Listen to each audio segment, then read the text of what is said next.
right, it is 6:32 p.m. I will call to order the Select Board meeting for Monday, April 7th, 2025. And as the first order of business, I will take any nominations for election of chair. I'll put forth, I'll nominate Tracy Dalfia as the chair. Second. Oh, please. Any other nominations? All those in favor, please say aye. Aye. Aye. Opposed? Motion passes 5-0. Tracy, I turn it over to you. Okay. Thank you, Greg. At this time, I will take nominations for vice chair. I'll make the motion to nominate Kendall Chamberlain as vice chair. Motion? Or, No, that was a question. oh, yes. Okay. Is there a second to that motion? I'll second. Thank you, Ethan. Thank you, Shannon. All those in favor of electing Kendall as vice chair, please signify by saying aye. Aye. Aye. All those opposed, nay. Motion carries 5-0. Congratulations, Kendall. I will open nominations for clerk. Make the motion that we nominate Shannon Jackson for clerk. Thank you, Ethan. Is there a second? Second. Thank you, Andy. All those in favor, please signify by saying aye. Aye. All those opposed, nay. Motion carries 5-0. Congratulations, Shannon. Thank you. That brings us to the agenda additions or changes. Do we have any additions or changes from staff? None from staff. Anything from board members? I would like to pull the approval of the first, second, and third class liquor license renewal applications out of the consent agenda. Okay.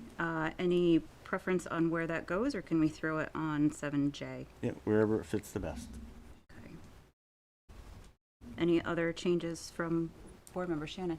I'd also like to pull the minutes, approve of the minutes, and the approve of the warrants. So A and B as well? Yes, please.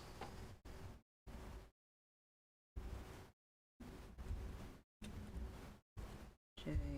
We'll put those as K and L respectively. Nobody has any objections? Okay. All those in, can I get a motion to amend the agenda, please? So moved. Thank you. Ethan, is there a second? Second. Thank you, Shannon. All those in favor of amending the agenda to move 6F to 7J and 6A and B to 7K and L respectively, please signify by saying aye. Aye. Aye. Opposed, nay. Motion carries 5-0. We have amended our agenda. Next up is public to be heard. Public to be heard is a time for members of the public to address the select board, make any comments, and provide input on items on the consent agenda, but which are not on the actual agenda. So if you're in the room, you can raise your physical hand. If you are online, you can raise your virtual hand by clicking the, I believe it's the React button in the lower middle, and you can raise your hand from there. Ken, come on up.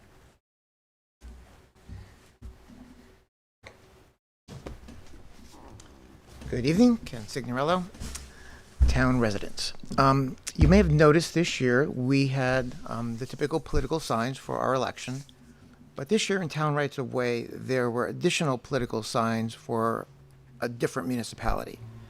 And I'm not sure if those would qualify under our current regulations regarding political signs 2 weeks before the election. They're not relevant to our election. So I wonder if those would be considered regular temporary signage and therefore not be allowed in the Town Rights of Way.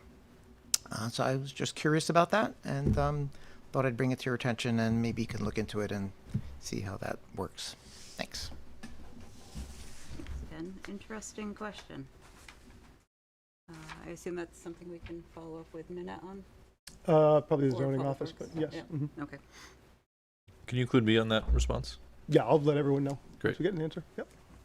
Any other public comment? Come on forward.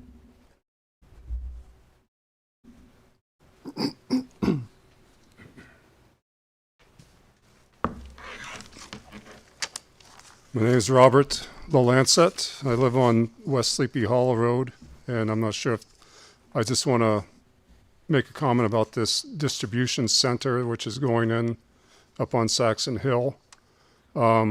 Sir, I do just want to provide you with some information that the Select Board has absolutely no authority over development applications that are in front of the Development Review Board. But I just wanted, I'm happy to let you Okay. speak. All right. I just wanted to provide yeah, that. I plan on going to the Planning Commission this week. I just think it's a perfect opportunity, if they are coming in, the end user, there's already means for people to get their packages, but the end user is basically going to be saving money in his distribution. So I think it's a perfect opportunity to make sure that the road over there gets improved, 117 and North Wilson Road intersection, because 271 vans being in that area now, where they're going to get their fuel. They're going to be running all around Essex trying to get fuel, unless there's going to be a fuel depot put up there also. But I just think it's a good opportunity for the road to get improved and have them pay for it, as opposed to my town taxes or my state taxes being used to subsidize this operation. The other comment I have is I'm just curious to know, Route 128 has got stakes and markings going on the road, and I didn't know what was actually happening there, if they're going to be repaving or what, because it was improved a few years ago, but it seems as though something's happening now. I've been seeing some survey crews there. Do we know what's going on 128? I remember seeing something that they were going to be doing some paving. I can't remember if it was this summer or next, so I can try to track that down too. Okay, If there's a way I can either grab your number or email, or if you can reach out to me. I'll put it on the sign-in sheet. Perfect. Thank you. Okay, thank you. Thank you. And just for some added information, I was curious whether anyone would bring up the proposed Amazon facility. The state grants authority for development review solely to the Development Review Board, which is why you won't hear members of the Select Board weighing in on that, because they do have the sole authority on that development application. I will mention that I believe that that will be in front of the DRB on May 1st at Essex High School. So if anybody does want to go on record and provide input to the DRB, you can go on May 1st to the high school. And I believe their meetings start at 6. They might be 6:30 now. You can double check. Okay. Any other comment from members of the public? Come forward. Can we bring up items that aren't on the consent items? Items that are on consent or are not on the agenda? Yes. That are not. Okay. Not, Great. yes. Sorry, I'm new to this. That's okay. My name is Brad LaFountain, resident, Bigsby Hill Road. I'll try to be brief because I have 3 items to bring up. For 4 years, there have been several companies that have been violating our signage laws across Vermont, and specifically in Essex. Gutter company and a pressure washing company. The zoning officer has been nice enough to collect these signs.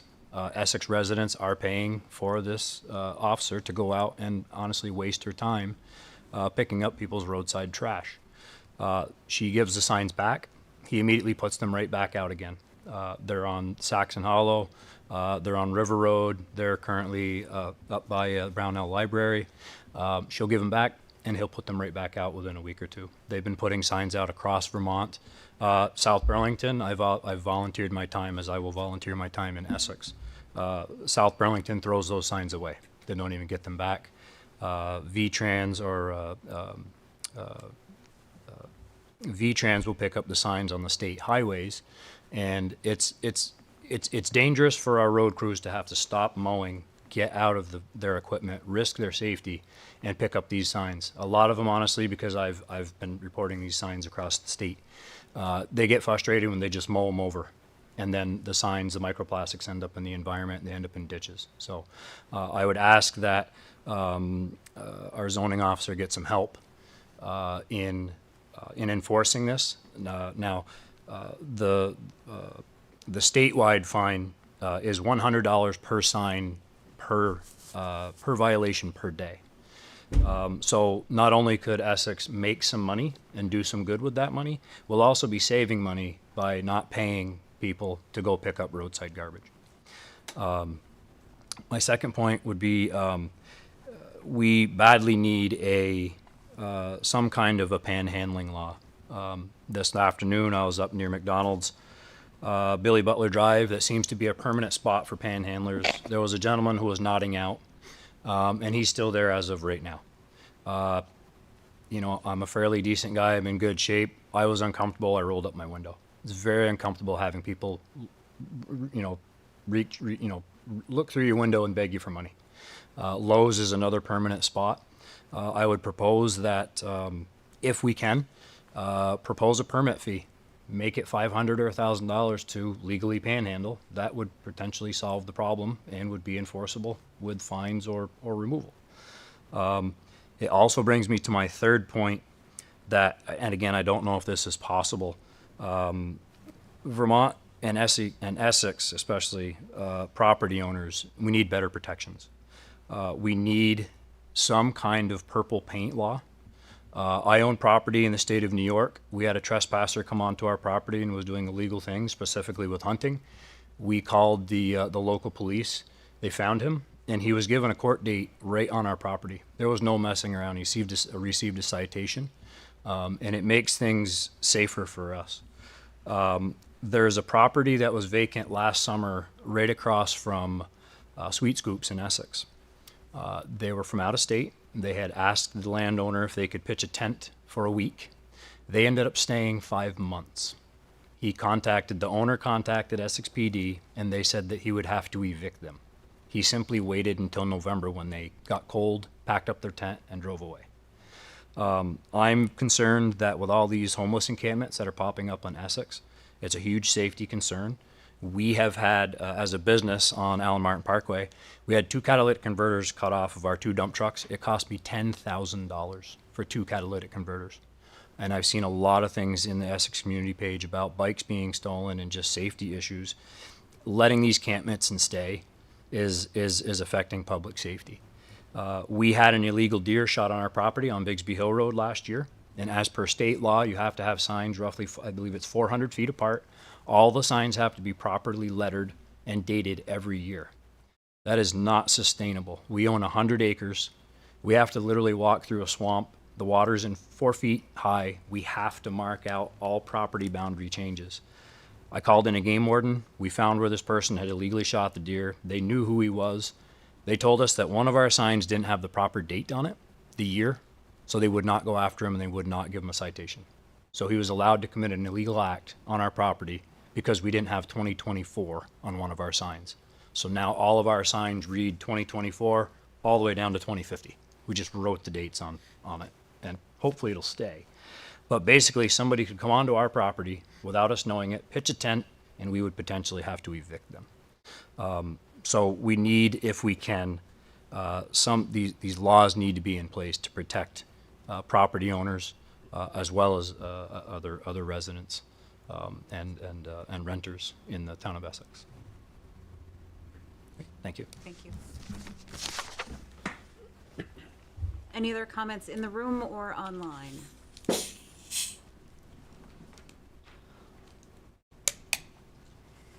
Okay, seeing none, we will move along to the consent agenda. Again, as a reminder, the consent agenda minus A and B and F, so C through E. Andy? Make the motion to approve the consent agenda as amended. Thank you, Andy. Is there a second? Second. Thank you, Ethan. There is no discussion on consent. All those in favor, please signify by saying aye. Aye. Opposed, nay. Motion carries 5-0. Which then brings us to our business items. First up, interview a volunteer to serve on Conservation and Trails. Dwayne Millar Barlow. I believe I pronounced your name correctly. If not, please correct me. Okay, come on forward. Tell us a little bit about yourself and why you're interested. Yeah, so I currently am serving the my year term on the Conservation and Trails Committee. I enjoy it. I like it a lot. I feel like I contribute a lot as the clerk, and also working with the others on the committee. And so, yeah, I would love to do it for another 3 years after that, at least. Okay, I'll open it up for board questions. Go ahead, Ian. Hi, Dwayne. Can you tell me about something that you've been passed down a smaller role in a larger project, and how you fared with that, and the things that you found that you enjoy in giving tasks and completing and being a part of a larger project? Yeah, so one of them is being the clerk. I actually like that a lot.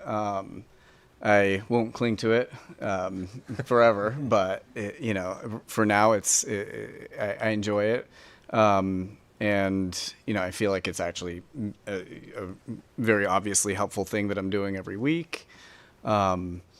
And other specific questions, specific projects.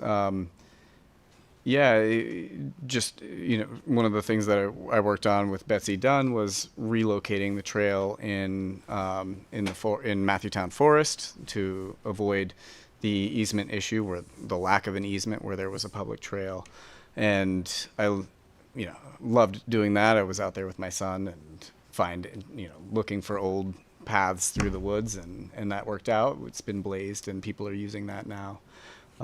Does that answer your question? Okay, cool. Thank you. Shannon? Dwayne, I'm very familiar with your work on the committee, having recently just resigned from it to be a part of this board. You've done a lot with trail mapping. I'd love if you could speak about that, as well as if you could talk about a little more detail about the minutes program you've done. I think that's really innovative and shows that you're not just filling a role, you're doing a lot more and getting very creative with your time. Yeah, absolutely. So as far as trail mapping, I have experience with data visualization, including GIS efforts in the experience in the past. And so I worked on a starting point for mapping all of the trails, all of the town-owned trails in Essex, and I used various data for that, including Strava heat maps, as well as official maps and other maps that I found in our documents. And we have a spreadsheet, and you can sort of work from that. I put that on pause because I realized it was a lot more complicated than a single volunteer could handle, and we need more support from the town to really have this be a priority. But we had the trail coordinator that came that was going to do that, but now that person is gone, and so we have to find somebody else. But I feel like I got that into a pretty good starting point, so that people can begin to actually figure out what the true inventory is of trails in Essex, whether they have easements or not, and all of that.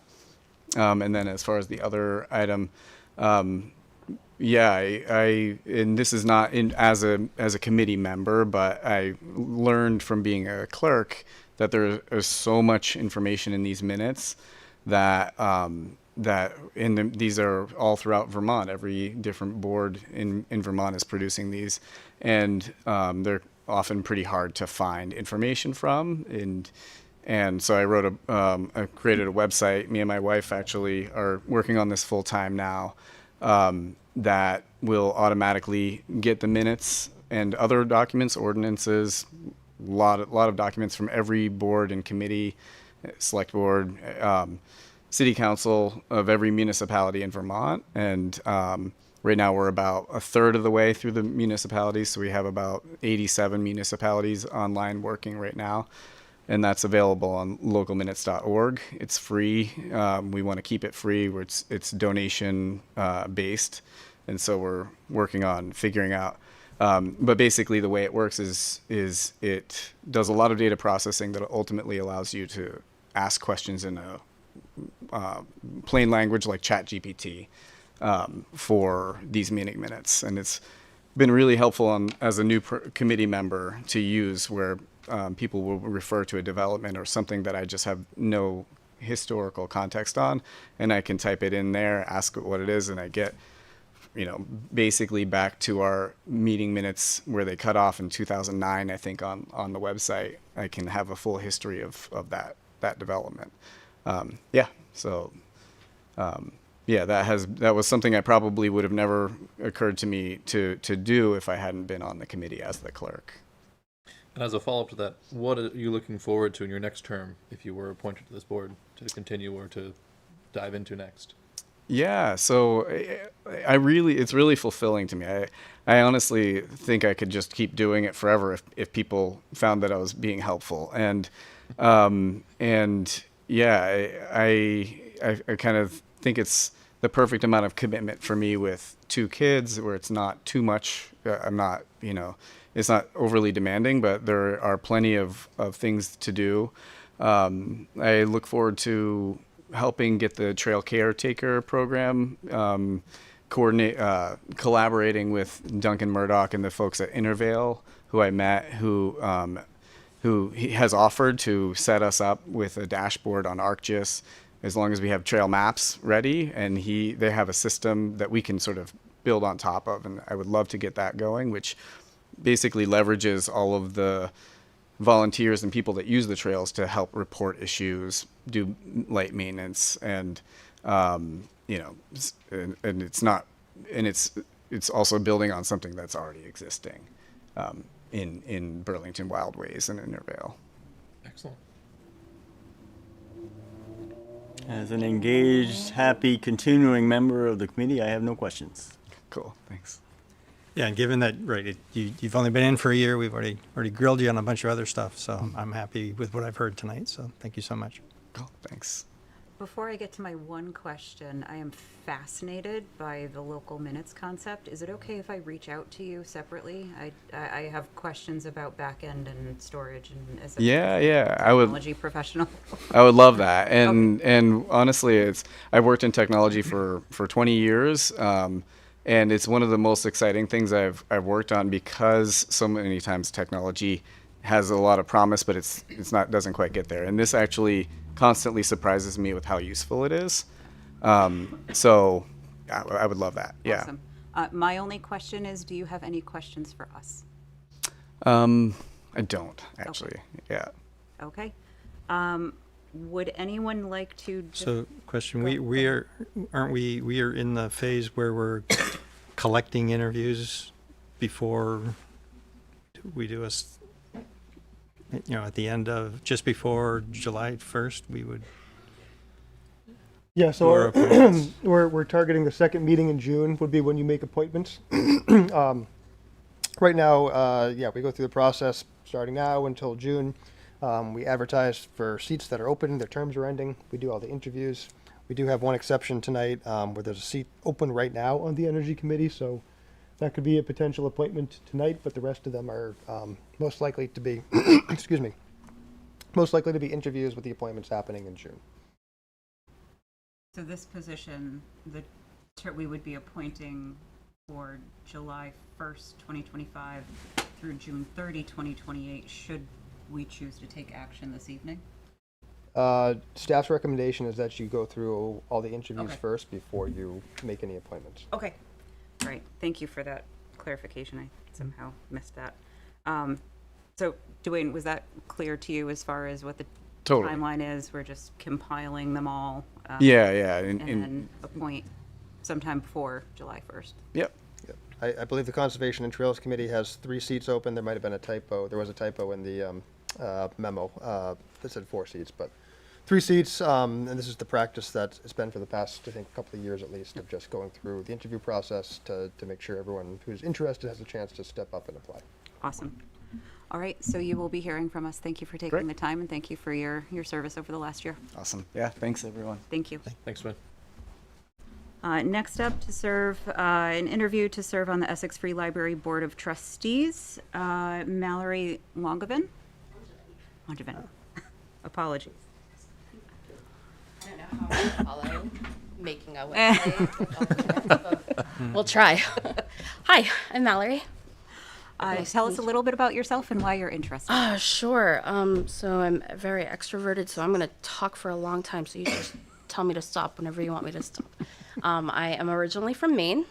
I came here in 2005 for Champlain College. I've been in Essex for about 10 years now. We live over on Greenfield Road. And I currently work as an event coordinator for the Vermont Principals Association. So that is me in a nutshell. I like Okay. sharks. It's probably the most interesting fact about me that people cannot believe. And really all animals. Okay. Yeah. We'll turn it over for board questions. I can start. Jen? Sure. I appreciated the application you filled out. Okay. You talked about a lot of how in South Burlington and other areas there's a lot of events that you could see that could be exciting and fun. What are some of the examples you'd like to bring to our Oh, community? that is a great question. So just talking about library in Burlington at Fletcher Free, I ran for about 2.5 years an after-school gaming night for tweens, teenagers, young adults, and Essex Free Library has a ton of board games that you can rent and bring home. But it would be really awesome if we had like a night where people could come and learn them, because some of them are very, very hard to learn. And some of them, mom and dad might not want to play Dungeons and Dragons or stuff like that. So just building a community and giving especially kids and teenagers something to do other than, high school sports, and because not everybody loves to play sports. So that would be one that I would really love to bring. I know Essex Junction does their trick-or-treat trail, which kind of plays into Essex too, but that's one that I really love to volunteer with. So that would be 2 events. Wonderful. that Thank you. I really like.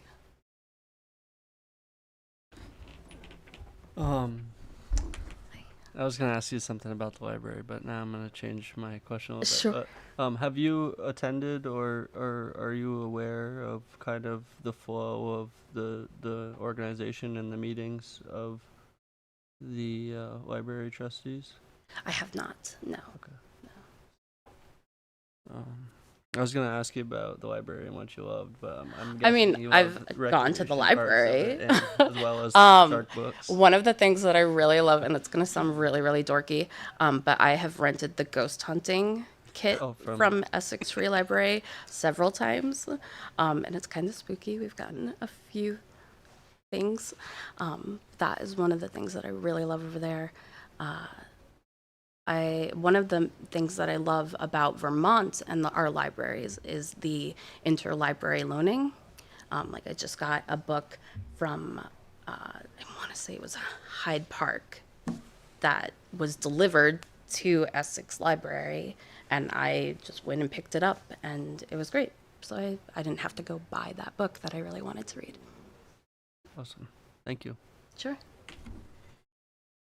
I was just curious that as a trustee, you might be put in a position where you have a difference of opinion with fellow members. I'm just curious how you would handle Sure. such a situation. Yeah. There's a lot of diversity, especially in like all communities, really. But I think that listening and understanding that people come from different areas and different lifestyles, and just being respectful of that, voicing your opinion, listening to theirs, and trying to find a compromise. That would probably be the best way that I would. Thank you.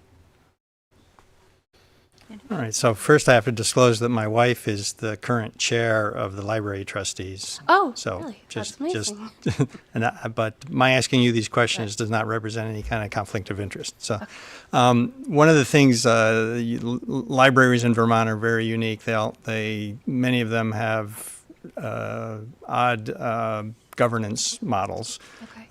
And the Essex Free Library has both library trustees and a Friends of the Library group. Okay. And so I guess my question, Mike, is are you, when you asked earlier about the library structure, maybe that was the indication that you weren't aware that there were two different No, organizations. I wasn't. No. There is some overlap in those. Okay. And actually, in the charter of the Friends of the Library, it does say that some of their members have to be trustees. So my question, I guess, is: would you like to? Do you have an interest or preference? If you don't know which one does what, then No, I don't really have a preference. Just looking to get involved more in the community. And library was an avid reader, so library was one of the things that I was really so interested we don't appoint to the Friends of the Library. That's a separate, completely separate 501c3 organization. So they're. I'll look into it. That'd be okay. amazing. Yeah, that may be another avenue to get involved. But I do want to ask another question, and in your own words, I guess, what does it mean to you to be a public servant? Building community.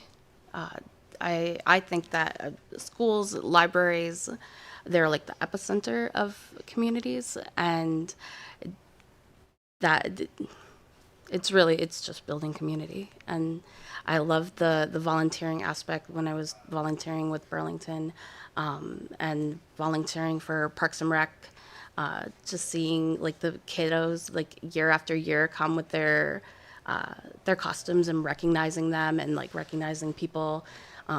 It was really cool. It was really meaningful to build those relationships and just build, like, it takes a village and kind of helping to build that village that is working together. All right, thank you. Sure, thanks. This has no bearing on the position, but I'm super curious, so I'm going to ask anyway. What is your favorite shark? Oh, that is really, really easy. The oceanic white tip is my favorite shark. And I love their fins look like you dip them in white paint. It's really, really cool. Oh, cool. I'll have to look that up. My only official question is, do you have any questions for us? I mean, what do you see the role of a trustee being? I can answer that. Yeah, I was going I would love to hear from you. You would be the easiest person to... So I mentioned that library governance is a little odd in Vermont in that the select board here, we appoint the trustees, but then it becomes the trustees' job to run the library. The select board cannot tell the trustees how to spend any of the money that we give. We set a budget, and it is generally based on it's based on where they like to spend their money, but we in the end we can't tell the library how to run, and so the library trustees are responsible for all the policies, all of the everything that goes on over there. All the library employees are town employees and report to Greg. But the library director is hired by the trustees, Okay. is selected by the trustees, and then Greg hires them. Yeah, the manager, something like that. So that's really the role, is to there's a meeting next Wednesday if you'd like to go. Oh, great. But they set all the policies, and they're responsible for the operation, the running of the library. Now, what overview do you have? You said you set the budget on this board, but like, what other overview? Is that the only overview, or do they have to come with a budget and you like approve it? So they present us with a budget, and we approve. Technically, we're approving a number, Okay. not how they spend it. Right. Okay. Okay. Thank you. That clears it up a little bit. And that was the only question I had. Okay, so same deal. It looks like we'll be working on appointments, interviewing throughout the next few months. Appointments should come at our second meeting in June, which should be the third Monday in June. Okay. But our schedule is included in the meeting packet. All right. So one way or another, you'll be hearing from us sometime in June. All right. Thank you so much. Thank you. Great. Yeah, To meet. Oh. Ethan. Do they record the library trustee meetings? They're subject to the same open meeting law I requirements. read some minutes. Is that on our website, the recording? I believe so, but I'll have to get back in touch. Okay. That's just I an think- idea for you. Yeah, is I that did read. sometimes the recordings are Is fun it to watch. Kate LaRose? She had sent me all of the minutes from them, and Oh, I did awesome. read through a good amount of those. But there wasn't a ton of information. It was more. Yeah, that's why I was motions and- thinking of the video because it's, Yeah, you that's a kinda great just idea. See how the be similar. To I'll get in this, touch I with Kate and see imagine, if yeah. she has a link for those. Yeah, good idea. If you search Town of Essex on YouTube, there should be recordings of meetings uploaded. Yeah, I've there seen the before recordings of start. this one. But all right, sounds Awesome. great. Thank you Thank very you. much. Thank you. And our third interview of the evening is an interview volunteer to serve on the Energy Committee, Katie Shattuck. Hello. Did I pronounce your last name correctly? Yes. Okay, awesome. Tell us a little bit about yourself and why you're interested. Yeah. So some tough acts to follow with the Trail Wonderkin and the Shark Extrovert. So we'll see what I can offer you guys. So I moved here to Vermont 3 years ago. So originally from North Carolina, and then onto Portland, Oregon. So I've been in the South and then the Pacific Northwest, and then now here. So I've seen different areas, both politically and just kind of socially. My day job is a pediatric nurse practitioner. I work at Northwestern Medical Center in St. Albans. I opened up a pediatric developmental clinic there to expand equity and access for children to have developmental screenings for special needs. So my interest in the Energy Committee is both personal. I am concerned about our climate and how what we do both as individuals and as towns and states, how that impacts the world globally, and what we can do to be both fiscally responsible for the things that we do to our earth and how we can help manage that. And then on another level is to just take a moment to become more involved. I think, we go through school, and when I was in school, we actually had a civics class. I don't know that they still do, but to go through school and to learn about government, and then you get out and you're so busy making your career and having a family that when you do have that moment to kind of step back and breathe, everybody's in school now, for my kids to have that time to really join and be a part of the larger community and to see how I can help the community both by what I bring to the table, but then also just kind of helping brainstorm ways that we can make things better for the generations to come. Awesome. I'll turn it over for board comments, or questions, excuse me. I'd hate to be plain and ask the same question in a different way, but have you attended or are you familiar with the Energy Commission? Yes, I did attend the April meeting, and then Natalie here has been kind enough to help steer me toward the website, and so I did go through, look at meetings, and then for the April meeting there were some articles and things about geothermal, so we're able to kind of read and try to catch up on current projects that are kind of being worked through. Nice. Awesome. And then a follow-up to that is, did it inspire you to any ideas specifically to our community that you may have gotten a light bulb that went off?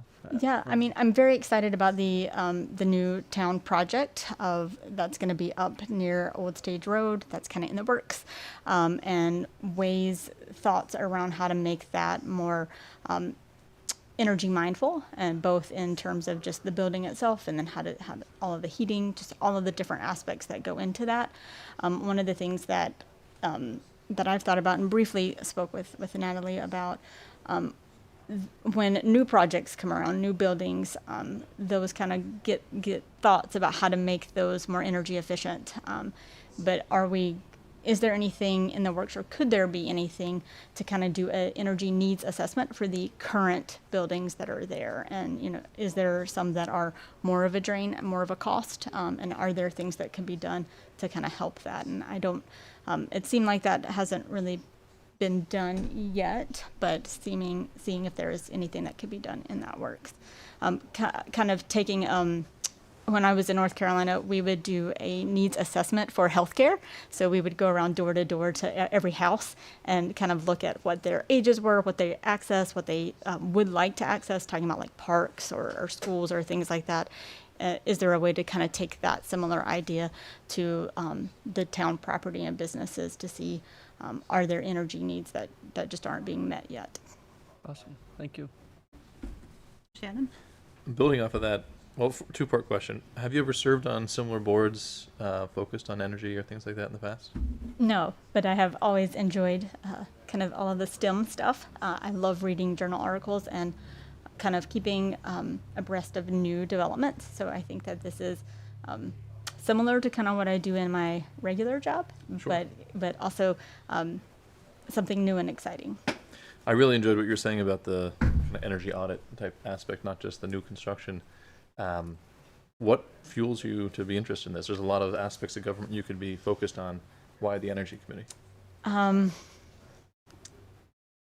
I do think that people that have the desire to become more involved, I think energy is one of those areas where there is some controversy, but I think the controversy around kind of climate and energy doesn't always, it's not around like the facts and the science. And I think that's somewhere that as a scientist in the medical field, I really think that we should be making decisions based on kind of facts and really laying it out and trying to make that accessible to the greater public. I think if we, and I use the word we, like the royal we, like if we were able to kind of distill information to everybody across various aisles, then maybe we wouldn't be in the situation that we are in. And so trying to just help be able to distill that to other community members in the projects that we as a town choose to tackle. Great, thank you. Kendall, Andy? Yeah, I hear a beeping too. I'm not sure what that is. Sorry, I lost my thought. Serving on the committee, that's likely that you may have a strong opinion that is different than some of your committee members. How will you handle that conflict? Yeah, I think working in healthcare has taught me a lot about, and opening up my own clinic, has taught me a lot about collaboration and coordination with various people. Especially with working with children with special needs. Families come in with very strong opinions about their children, and they are their child's biggest advocate. And so I am there to help support them.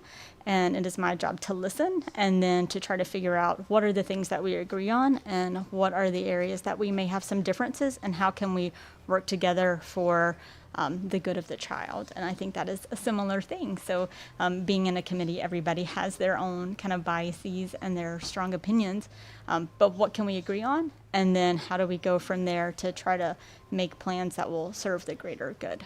Okay. And that means sometimes I will not get my way, but I think that there's a big middle that everybody can be happy about. Great, thank you. Right. So I like the phrase you used about being energy mindful. I'm going to try to remember that one and use it myself someday. So my question is the same one I asked earlier. You may have heard it. Is what, in your own words, what does it mean to you to be a public servant? So I think the simplest answer that I could give, because that is very nuanced, is that a public servant is somebody, public service is giving of yourself. It's giving of your time. It's giving of the expertise that you may bring, however small it may be. And then really, truly, honestly wanting to work toward the greater good of the community. And that could be very different from what you started in. Like when you decided to join, you may have these kind of grandiose ideas, but then getting through it and really seeing how the committee and government functions to be able to work toward something, even if it's baby steps. I think that's public service, is being in it for the kind of long haul, not for the short reward. Thank you. And my only question is, do you have any questions for us? No. Okay. Same applies, second meeting in June is, nope, yep, thank you for, yes, since we do have. There's been some a challenges current getting meetings vacancy. because of quorum. Yeah. Yes. Yeah, so, little bit of background, there has been some issues getting quorum for the Energy Committee, so if we would like to assist in that, I think it would be appropriate to consider either discussing an executive, or I would entertain a motion, and I see that Ethan has his hand up. I make the motion that we appoint Katie Shattuck to the Energy Commission for the vacant seat with a term expiring June 30th, 2025.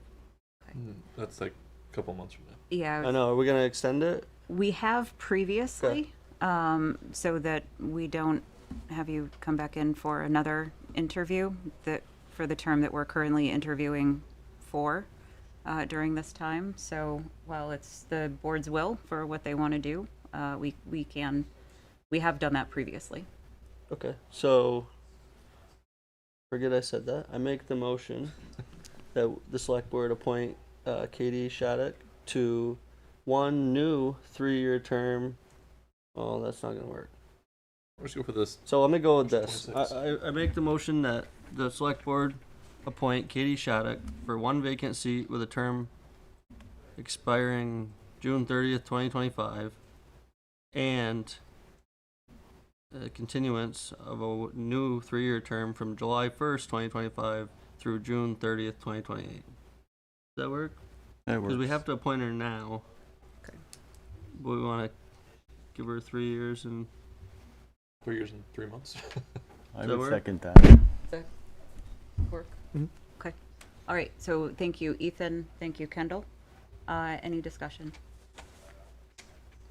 So she'll finish out this term, and then she'll start a new term in July, but we can do it all at once. Yes. That makes sense to me. Okay. All those in favor, please signify by saying aye. Aye. Opposed, nay. Motion carries 5-0. Congratulations and welcome. Thank you. Okay, and now we're moving into our policy extravaganza, I will call it, for the reorganizational meeting. We do have a number of policies in our packet on the agenda, starting with rules and regulations for orderly conduct of business. And I'm just pulling it up for myself. So yeah, the orderly conduct of business, this is something we're asked to approve each year. This identifies essentially how we conduct our business. Are there any changes that anyone would wish to discuss? Are there any discussions on the policy itself? No changes, just curiosity. I mean, it says in here very clear, abstentions shall be made only in cases of conflict of interest, and the reason therefore shall be stated. I just wondered, we seem to be unique with some boards in that we don't allow abstentions, and I just wondered if there was history behind that. That's all. No That- changes, just. Yeah, that I do not know. I'm curious whether Andy or Greg have knowledge of that. Andy? So there was a situation where, yes, a vote, there was a 2-2 vote, and an individual chose to abstain, Oh. and so, which should be a no vote. But I think the intent here was to avoid someone being able to, without explaining why, decide not to vote. So the intent, I believe, is to, in order to abstain, you actually have to recuse yourself and explain why. It has to be driven by a conflict of interest, and you have to leave the room during the vote, the discussion and the vote. That's the way this is currently written. But to get to the root of your question, I think it's to avoid the possibility of somebody abstaining from a vote without ever being required to explain it. Okay. You know, it does say, I think, in there that if you don't vote, it's recorded as a no. Yeah. And so, in that case where it was a 2-2 vote and the other person didn't want to vote, it should have been recorded as a no, and it should have been just a failed vote. But personalities involved at the time wanted to have it explicitly stated that you had to make that people aware of that up front, that you were going to do that. Okay. Thank you. That was all. That was my only question. Ethan? I had a question about the petitions in the section directly below. Number 6? Yeah, number 6. Yes. And I just noticed as Kendall was talking about the abstentions that item 5 does say that the conflict of interest is our conflict of interest policy. So the only way to abstain is with a conflict of interest defined as the conflict of interest policy. Correct. Just moving forward for us to, I never saw that exact line. But my question about the petitions, and I don't know the right way to word this, but when a petition comes forward and it's voted on by the public, where is it outlined that it can be made advisory to the select board? As president has happened before. Because I didn't find that in this policy. Yeah, it's not specifically mentioned in this policy or in our charter. However, sorry, I thought your hand Oh, went no, I'm up. just It itching, caught but I the- can speak my afterwards. peripheral vision caught it. We had been advised by our attorney for clarification, because an advisory vote does not mean that we have to act on the results of that. So to clarify that for members of the public who are voting, we, as a matter of course, have always put advisory in front of it, just to denote that it's not a binding question. We can get into a further discussion on whether it makes sense to ignore a vote of the public. I think that's a separate but related item. Yeah, I was just more of a question of, and I don't have history or the experience. I'm kind of pointing to you, Andy, to fill me in here, but my understanding of what I've looked into this and with this policy to come forward, this was one of the outlined areas where I found what truly a petition presented to the select board, what does it mean besides our charter? And it talks about placing it on and having potential for discussion and action, but I didn't find anywhere where historically the town of Essex has ever made anything an advisory vote. In my research and knowledge in this topic is that the excuse me here, I just lost my whole brain. The votes before the petitions that have been brought before that year, it was just my time on the select board, never were linked as advisory questions on the ballot. Yeah, at least in my time on the select board, this will be my fourth, I think this is my 5th year. There have been a number of items that have come, and any time they have come from a petition or they're a non-binding question that get put on the ballot, they have been marked as advisory, if memory serves correct. Okay. And again, that was at the advice of the town attorney, just as a signal that this is not a question that's being asked specifically by the select board. It's not a budget vote that we need to have based on our charter, based on state law, as an identifier on the ballot. Okay. So then my very last question of this would be, if we were to clarify and maybe set up some parameters of our process for petitions, would this policy be one that we would look to amend and to do so? Greg, do you have thoughts on that? I do. And Ethan, I'd be curious when you have the time to be able to share some of the research you Yeah. found, so I can probably have a more Yeah. thoughtful response as to what might have indicated a advisory or non-advisory vote. Excuse me.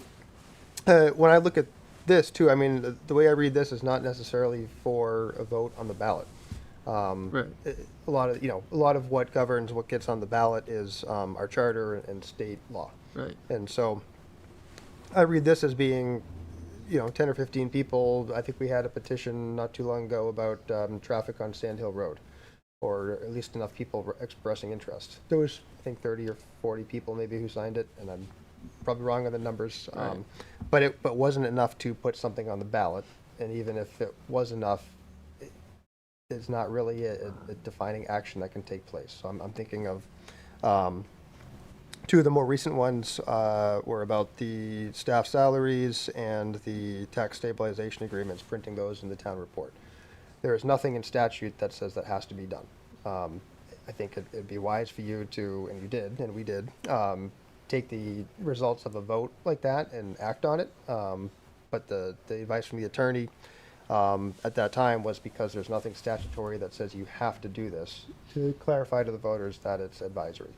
Another example where something would not have been advisory that I can think of in the past few years, there was a petition a few years back when asking voters if they would opt into retail sales for cannabis in Essex.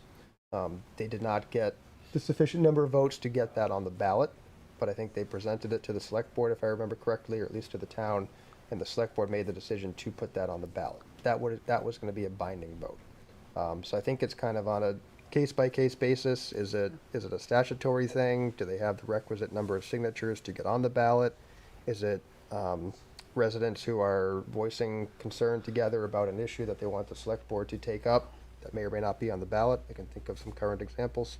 But I think it's going to be more of a, what is the petition? How do you want to handle it? And that's going to be everything from putting it on an agenda item or dismissing it or putting it on a ballot. I think to answer that question is going to depend on the petition itself. Okay. Does that help?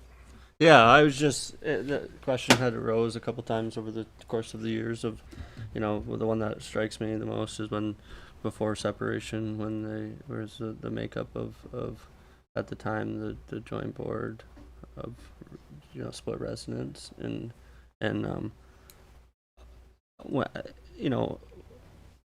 to me, it's just, we kind of know we have some gray area, so I'm not presenting a problem, I'm just presenting where can we add some clarifying language in the future. Is this, and when I read it through this policy, I said, hey, petitions are in here, maybe we need to, so it's not I don't have any direct suggestions to make change to tonight. I just wanted to raise the discussion to, maybe it's something that we look into in the future. So I appreciate your comments. Yeah, good thoughts.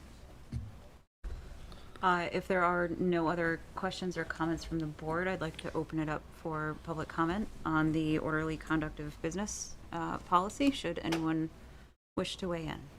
Ken, come on up.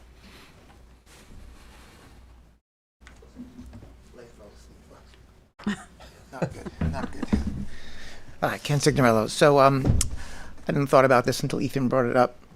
Having been one of the petitioners for the last one that was put on the ballot, I don't recall any advisory questions, and they're pretty rare, so I'm not surprised I don't recall, or you don't either, on the ballot. The only thing I would ask is that if petition questions that are advisory are put on the ballot, any select board advisory questions also be marked, and that should be stated in the policy that any select board moved question for the ballot that would be advisory also be marked as advisory. That would be reasonable, I think, and fair. Thank you. Thanks, Ben. Any other comments? Seeing none, I'll bring it back to the board. I would entertain a motion if someone would. Make the motion that the select board approve the rules and regulations for orderly conduct of business. Thank you, Ethan. Is there a second? A second. Thank you, Shannon. Any final discussion? Seeing none, all those in favor, please signify by saying aye. Aye. All those opposed, nay. Orderly conduct of business policy passes 5-0. Bringing us to business item 7E, approval of changes to tax sale policy for final adoption at a future meeting. Hello. Hi, Dan. Good evening. How's everyone tonight? Good, how are you? Good. Up for consideration is whether the select board will consider approval of changes to the tax sale policy for adoption at a future meeting. A little over a year ago, this same select board approved changes to the tax sale policy that allowed my department to pursue, delinquent taxes a little more aggressively. It was kind of a two-step process at that time. You know, we knew we would be more aggressive last year, and we're looking to, you know, tweak the policy based on the results that we have and based on, you know, the new rules that the state has imposed in terms of the tax sale collections and the definition of delinquent taxes. So up for proposal is changing the two triggering mechanisms for the tax sale policy. The first one that we currently have is looking at 3% of our current year budget for property taxes, which last year allowed us to trigger tax sale procedures and allowed us to, you know, be a little more aggressive in our collection attempts. Our current delinquent tax list is about 210,000 for properties that are eligible for tax sales in this coming year. The change with the state is that we can't include in that list any delinquent taxes that became delinquent in this past cycle that just ended on March 15th or March 17th. So under the new rules, we need to wait for a year for a delinquent tax to be up for tax sale. So that's kind of changed the way the mechanism works for us. So with that in mind, we are looking to eliminate the first threshold of that 3%, no longer looking at our current property tax budget and looking to just implement one threshold of $10,000 for items that are over a year old in order to be eligible for tax sale. And so that's what's presented for you here.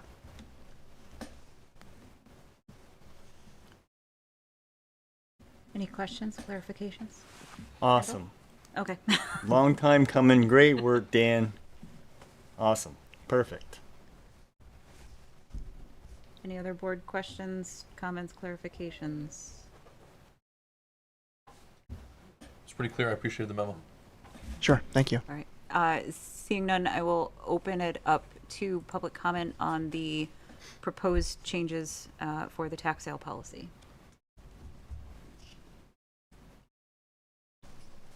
All right, seeing none, I'll bring it back to the board. And just to, this is one of those onesie, twosie, accept, then approve at a future meeting. Ethan, you had What does your that mean? hand up. I mean, We accept it and then we formally warn it Okay. for adoption With at onesie twosie, so a future meeting. that's Yeah, fine. it's like a two-phase Gotcha. approval process or adoption process, as it were. Ethan? I make the motion the select board accept the revised tax sale policy for approval at a future meeting. Thank you, Ethan. Is there a second? Second. Thank you, Kendall. Final thoughts? Seeing no discussion, all those in favor, please signify by saying aye. Aye. Aye. All those opposed, nay.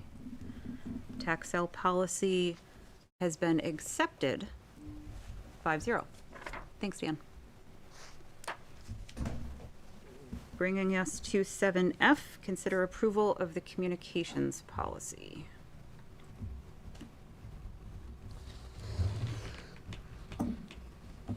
Ethan? Sorry, I'm gonna be a pain today. That's okay. So I just want to ask a clarification for my reading and understandability. But in the communications policy, I understand as a select board member that you lose certain realms of per se free speech, right? But as a select board member, right?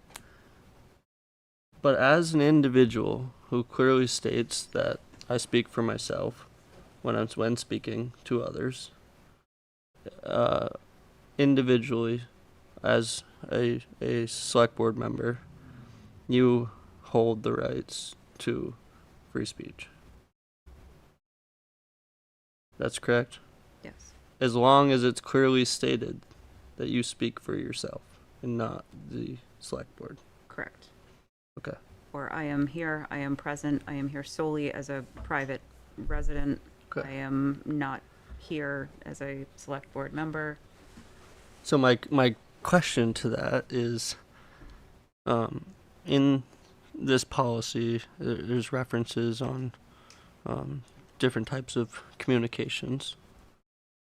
And my question to that is, as a sole member, or even as a individual in the community, taxpayer, resident, i.e., there should be no limiting factor for any member to use sources like the internet, the newspaper, any of those outlets to portray a message to the community, as long as it is clearly stated that the individual speaks for themselves in either as a member of or as an individual of said community. That's pretty fairly said? You are free to express your own personal opinion. I do not believe that this policy puts any limitations on that. Okay. Also understanding that if you are expressing your personal opinion to another board member and another board member, Well, we still do need to different- abide by yes. open meeting law. Confirmed, Yeah. yes. Okay. Yep. Okay. I just read through it and I understood it that way, but I wanted to make sure that I wasn't missing something, that there was a limiting factor of how you outreach to the public as an individual. Andy? Yeah, the major point of the discussion here about communication is that you clarify, you're very, very clear what's your opinion, what's versus the select board's position, right? Okay. Yeah, that's it. Shannon? Building off of that, I understand that's, and I think I saw an example when I first met Kendall. First thing he said off the bat at the forum was, "I'm here as myself, not as the select board." Thank you, Andy. I really respected that, and that's kind of been my education into this. That being said, I think if we are talking to members of the public or the media, and we still say that, but they don't post that or different things, I don't think that it's necessarily our fault. I think we can go about this policy, but we are not in control of what they print or what they show on TV and different things like that. Mm-hmm. Yeah, and I think, Ethan, I think that the section that you may be referencing is, however, board, committee, commission members must always keep in mind that due to the public nature of their roles, their personal online communications can be perceived as also official communications or positions of the select board. Right. So I see that just as a, please keep in mind that some may interpret it, even if it's on, your personal page, but as you mentioned, like very clearly stating, this is me as a person, would hope to resolve some of that perception. Okay. Perfect. I just wanted to make sure that I was understanding it correctly, because I'm not the best reader, and it's come up before in my mind that I wanted to make sure that I want to be a rule breaker. No reason to be. It brings up an interesting dilemma in that as a board member, you have a greater ability to communicate via television or whatever than you do. And you are apt to be perceived, even if you say that, as representing the board. Yep. So, as long as you're not violating the policy and you can prove it, you're all set then, pretty much. Andy? I think it also does say in here, though, that requests from the media should be referred to the select board chair. I believe so. If not, that is referenced Appointed officials. in the charter. The last one. I Appointed think it officials. says they're encouraged to notify, but it doesn't mean that to send them. She's not our sole spokesperson for this board. No, it says representation of official town policy or proposals, unless otherwise determined, should be left to the members of the select board via the chair or manager, which in my mind is, if it's bearing, a question to, let's pretend like we're back a while. A question to, is the town looking to purchase this property up here, right? That would have been a question directed to chair and manager. Yep. But a question to my mind, a question to the budget. Somebody, has a discrepancy with how they believe the budget may have gone. this is the comparison that I'm using in a time where I was thinking about writing something, and then I thought to myself, well, I better make sure I'm not breaking the rules. Yep. And that section was under responses to public comment. If you do look under, thank you, Greg. If you look under the section 1, public communication, it does say formal positions of the select board or calls seeking, or calls or questions seeking the official opinion of the select board should be referred to the chair unless another board member has been designated by the body. So that answers that question. Andy? But if you're asked a question about what your specific views are, you absolutely can answer that. Yes. As long as it's clear that you are answering your own. Yeah. Yeah. And but inquiries about official positions, the policy says to refer it to the chair. Yeah. Unless you've been designated to speak to it. Yeah. How often on issues do we designate someone to speak on this? Different work groups. Like I was a part of the Essex Rescue work group, so me and Greg worked with them, and I was able to relay information back to here, but there was never any public question. I believe we did answer a couple of questions, and I think it's, again, I don't mean to speak for the chair, but I believe that the chair takes that situational awareness and says, you know, we gave you that, we put you on this committee or this group to work on this, and hey, you have the knowledge in it, speak. But I don't have any instances where that came up outside of a meeting. I don't want to bring up old animosities or old conflicts, but there was a time when a front porch forum was neighborhoods rather than the entirety of Essex, and so as a select board member, you'll get access to the ability to post as a select board member on front porch forum, or as yourself. You have two different profiles. Sure. And so there was something that I had posted in my own neighborhood as myself. People saw it and said, "Could you please share that with everybody in town?" I came to the select board and said, I'm not authorized to do this. Can I please, or I've been asked to. I didn't say, could I please? I didn't really want to, but I was following the request of several people, and I asked the select board if it was okay to do it, and I was given permission to post my personal comments on all Essex. Gotcha. And it was an informational, I wasn't campaigning, it wasn't that kind of thing. It was information about a specific issue that was before the board. Okay. Thank you. And obviously, if there are any items that come up or questions or clarifications, reach out. I don't think we can foresee every single possible scenario. No. It would be wonderful if we could. I feel like I read these 3 years ago now, and you reading it is one thing, but gaining the experience Living it, yeah. of when these things arise actually brings the questions. Because when you first read it, you're like, okay, I can do that. That's scary. And then you go through it and you're like, hey, wait, no, that happened 2.5 years ago on a Tuesday. Yep. Yeah. Yep. Absolutely. Any other questions on communications policy? If not, I'm going to open it up for public comment. Should any members of the public have public comment?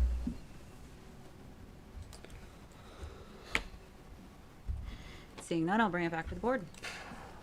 Make the motion, the select board approve the town of Essex communications policy. Thank you, Ethan. Is there a second? Second. Thank you, Andy. Final discussion. Seeing none, all those in favor, please signify by saying aye. Aye. Opposed, nay. Communications policy passes 5-0. Moving us to the consider approval of conflict of interest policy.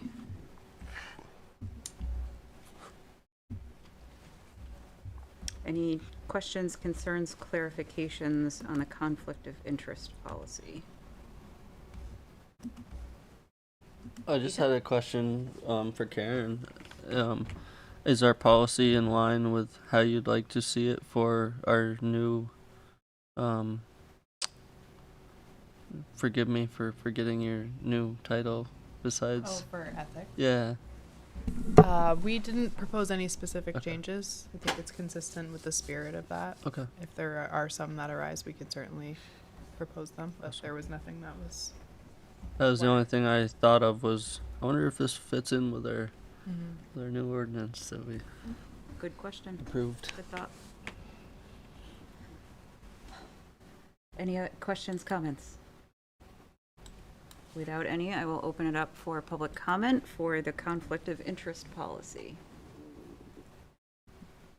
Do not see any hands in the room. I do not see any hands online, so I'll bring it back to the board.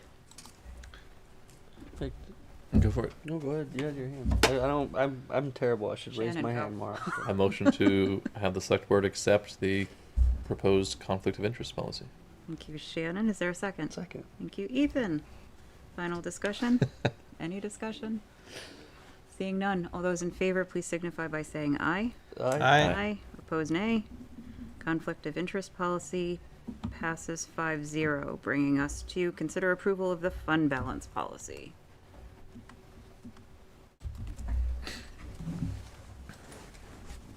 Any questions, concerns, comments on the fund balance policy? Yes. Oh, go ahead. Sorry. No, please. Your hand was raised for me. I was hoping that maybe we could change one line Okay. where it says, any remaining unassigned fund balance over 15% shall be used to reduce the general fund operating budget in subsequent fiscal years. I would offer that we change that to read something like, any remaining unassigned fund balance over 15% shall be used to meet capital obligations or one-time expenses needed that budget year before you use it to reduce the general fund operating budget. Okay. Discussion. Yeah, they already do that. They Well, already do that. I brought this up. We did it one year. I brought this up before. We did it one year, but we haven't done it. There's nothing that compels us to look at it from that perspective. That's all. My reasoning is, and I sent an email to Greg about that, is that we're still a little bit short in our capital that needs. And the staff has said we're gonna try and find those funds someplace. And it's good fiscal policy, especially since now we're using our interest earned as bolstering the budget in place of fund balance, really, because that's built right into the budget right now. Is that there should be something in the policy somewhere that at least compels or encourages a future board to look at those pressing needs before you just arbitrarily give a tax break in a budget, especially because when you do that without meeting your long-term obligations in the future, you have to make up that should it go away, plus you have to make up any extra that you need. So you're behind the ball twice. So that's just my reasoning to see if there was any wording that we could put in there that would encourage future boards to look at those expenses first before they just arbitrarily put it to the operating budget. Ethan?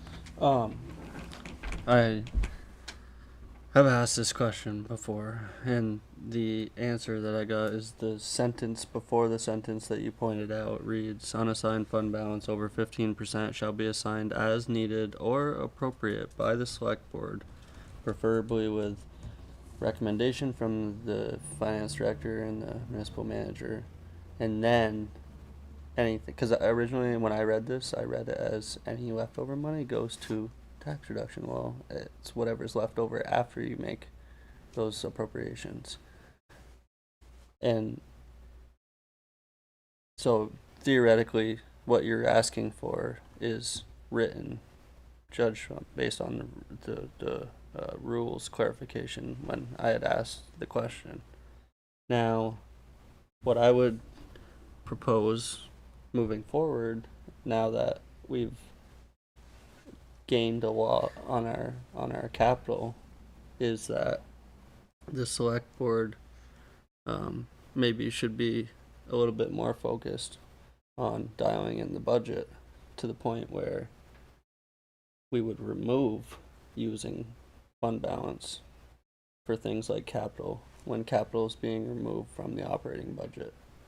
Because the surplus moving forward this coming year will be true operating expenses, not funding capital. So with the capital tax increase, the balance out over the last year, and it'll roll into this year, and it'll kind of balance itself out for 27 would be the new first year of a clean slate without capital in the operating. So I would say that myself as a select board member, my goal would be to properly fund capital through capital means, i.e. tax, capital tax, different projects, grants, whatever we can find. But then I would push forward to, you know, kind of like how moving out of the recreation with the budget, it was to get them self-sufficient. So I would move forward to gaining the 15% as our savings and removing the wording that the unassigned fund balance over 15% could be spent on anything other than the general budget. Because in the goal of fund balance is to not have any, and we've all stated before that that's our goal. Now we have capital funded. Maybe it's time now to do the best that we can to alleviate any tax fluctuations. And in my mind, the best way to do that is to put anything over 15% directly at the general budget. And then you may see, as years go by, that instead of that 5% and that $300,000 in fund balance, you may ride a 2.5% to a 3% increase for years as that fund balance, if it continues, carries over. And if it doesn't continue, you plan on having a zero budget with your 15% savings. You would maintain a little more of a transparent budgeting process that eliminates large fund balance spending in the future on things other than what your taxes pay for, which is the operating budget. I'm not talking about the capital tax, I'm talking about the collected tax levy for our operating budget.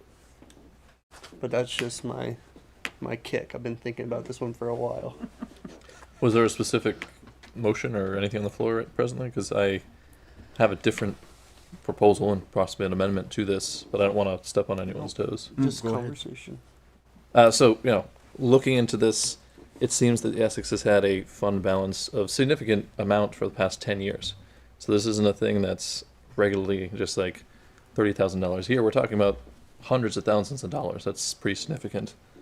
And in my understanding of this, that's actually, you know, voted upon by the voters for specific purposes. And then if we have extra, it should go back to the voters in my mind for whether it's anything above that 15%, whether it's, you know, obviously we get the recommendations and the select board can choose, you know, what they recommend. But this town loves their, you know, questions on the ballot. I think this should be something that goes back to the voters to get their approval, you know, whether it is for capital or it's for, you know, a project or things like that. I don't think we should be using such a significant amount of money to just do what we want. So I would almost, if we're open to it, you know, motion to amend this language here that all surpluses over 15% must be returned to the taxpayers would be the extreme, or at least voted upon for approval. So I think that with budgeting closer to actuals this year and thinking more about budgeting for actuals for staff medical plans, we're no longer sort of budgeting for the highest. We're actually budgeting for actuals, as well as some other items that we've taken on to, you know, try to get to a point where we're not seeing those large surpluses each year. I would hate to be in a situation where, well, I guess it just wouldn't apply. The floor would be that 15%. Right. And it's just anything over that. Right. Would at least get voter approval on what we're doing with it. Yep. Well, I guess, so if we did have voter approval on everything, would that wipe out sort of a large section of this entire policy? If everything would need to go back to the voters? Well, it's not necessarily wiping it out. I think it's just the final step is we can continue through to, prioritize and go forth. But I mean, I'm knocking on doors this past, 2-3 months. This was something that came up numerous times with people saying like, hey, I feel like you get to pick your pet project on the select board, and it's not necessarily the priorities that the town, some members of the town feel are, at the forefront of their mind. A number of people say that, hey, I'd rather have had the money back in the budget so there was no increase. There's a number of ways this could be used. I'm not saying specifically what. I just think that we can put our best foot forward and propose it for anything over that 15%. But in the end, we all answer to the public, and it should be them that decides what to do with the money in their wallet. Ethan? Yeah, I was just gonna add to a quick point to something you said. That's kind of where my thoughts are in the way that I described it. And I'm a terrible speaker, so if you didn't get this message, I'm sorry. I'll try and give it to you now. But that's where my idea of the putting it back into the operating budget is, because two quick points, and I've thought of this for a very long time. But if we did voter approval, the problem with that in my mind is you would have fund balance and an operating budget going to vote at the same time. If 3 of those things, 4 of those things, 1 of those things got denied, it would skew the numbers for the others. Sure. If the money is put directly back into the operating budget, you would be voting on a singular budget for a dollar amount. And if the goal of the select board truly is to budget as close to zero as possible and not have a fund balance, then this should be a non-issue to return the money to the general budget, planning for $0. And if it happens to be 200,000, it happens to be a 1.5% increase instead of a 3. But to your point about the voter approval, is that sentence where the unassigned fund balance can be assigned as needed or appropriate by the select board, finance director, and manager. That grants us the authority with 0 say. Correct. To spend the money in any avenue that we wish. That would be, I support what you're saying. I just think that to make a significant change to this, to be meaningful, and for us to show that we are truly, this will be starting my 4th year, that our goal is to have 0 fund balance. I'm excited for when that happens. I really am. But let's show them that that's our goal, and putting it back directly into the operating budget is Well, it's also good. I mean, I know this past year we had quite a bit of fund balance because of the smart investments that we had, and kind of commend you for that. I'd like to see that again. Maybe not this year, but maybe another year. So I don't think a fund balance is a bad thing. Obviously, I'd love to have our budget be perfect, but that's an impossible task. Especially with governmental accounting when you're doing it like a year and a half in advance. Andy, I saw your hand go up earlier. Ethan asked the question I was going to ask, or maybe bring the point I was going to ask, is if you have a failed vote on a fund balance question, then I don't know what you do with it. I don't know if it doesn't make sense to vote at the end. You can't have a multiple choice question. No, well, yeah, you could rank choice, but not for this probably. I mean, what happens if the budget fails? Then we have to go back for a secondary budget vote, correct? Right. Yeah, but we'd have to go. Yeah, right. I think there's a process in place. It's just hopefully we have our priorities aligned and we won't get to that step. But I think I just come back to the idea of this is the town of Essex money, not everyone in this room's decision. right. So to some extent, putting it into capital does put it back into, because then you don't have to ask for that money later, kind of thing. And I think the question about going to 0, having a goal of 0 operational transfers to capital may not be practical, given that inflation is way larger than our grand list growth. And so you'll never keep up with just grand list growth on capital revenue. And so I think the way I think the way, this is maybe off topic, but I think the way that works is you have to grow operational transfers until you get to a point, and then you ask for another capital tax increase, because the grand list, inflation is bigger than our grand list growth, and so you're even our capital revenues are almost flatline from that. It's 0.25% a year kind of growth, and your cost of your trucks is going to increase way faster than that. And so that's where I'm a little. I struggle with going to zero. I think it's try to get it as small as possible, but we're gonna have to do some, or we're gonna have to find other sources of revenue to fund capital because of the way things grow. Yeah, and Am I wrong? I was just thinking that, I'm not saying that you're wrong. I'm just saying that we made a decision to raise the capital tax, and if what you're saying is true, then we are already committing ourselves to a $250,000 tax increase for this year, because the goal was to approve the capital tax and remove the $250,000 in capital transfers is supposed to be the last capital transfer. And if we're already saying that we're short, then now you are short $250,000 on this year's budget, because that capital transfer was paid for by fund balance last year. That's how it was taken out of the budget. Dan can back that up. So if that is true, we better hope we have $250,000 worth of fund balance this year and leave this wording in there to pay for that. Well, I think Andy's comment was more like, we will see an increase because Right. it went from 3 to 5.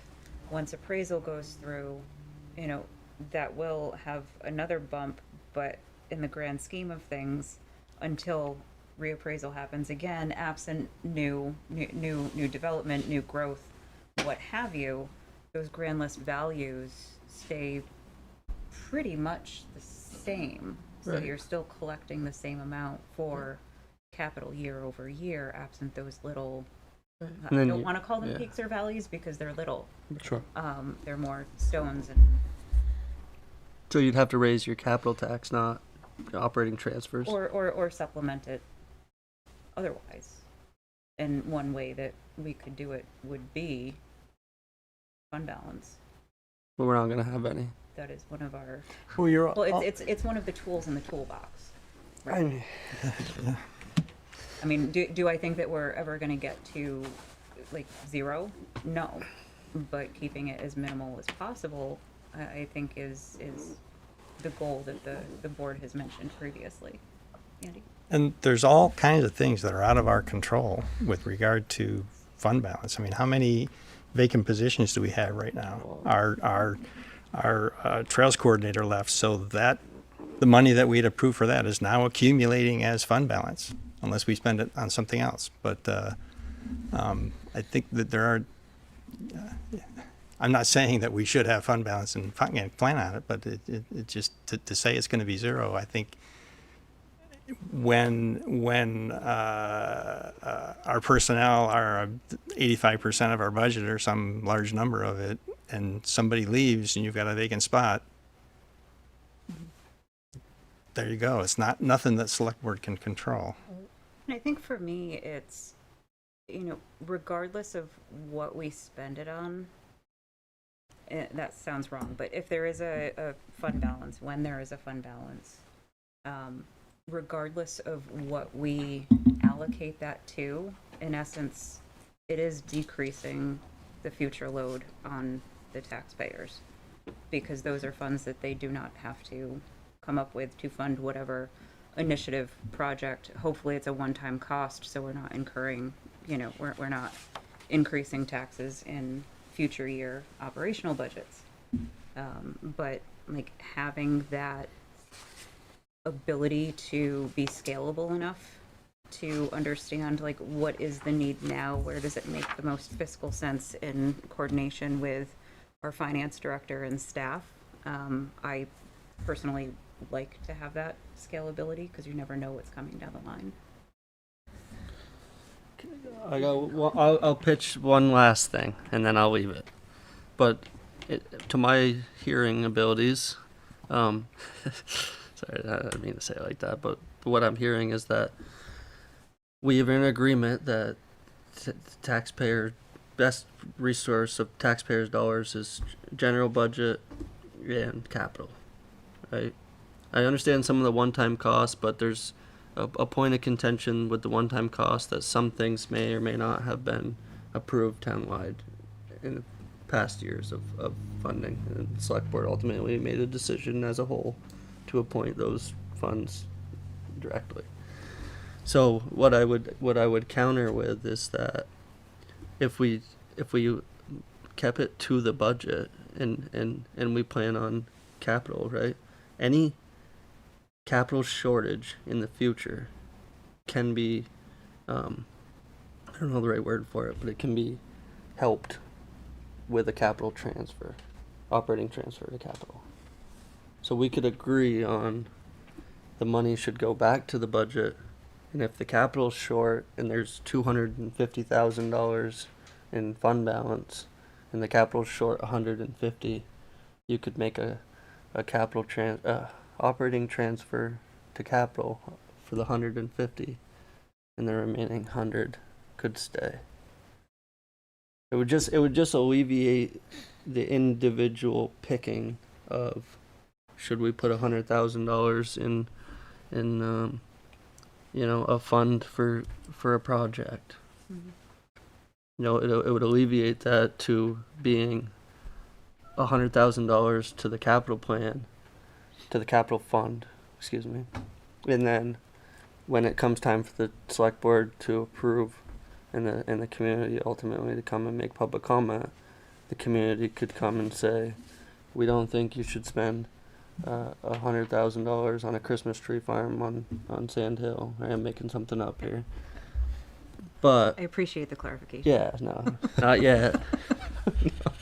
But they could say, public comment. It would give an opportunity for public comment. I just wanted to eliminate, ultimately, the choice or the perception that, as a select board, we are deciding where unspent funds go directly to individual items without,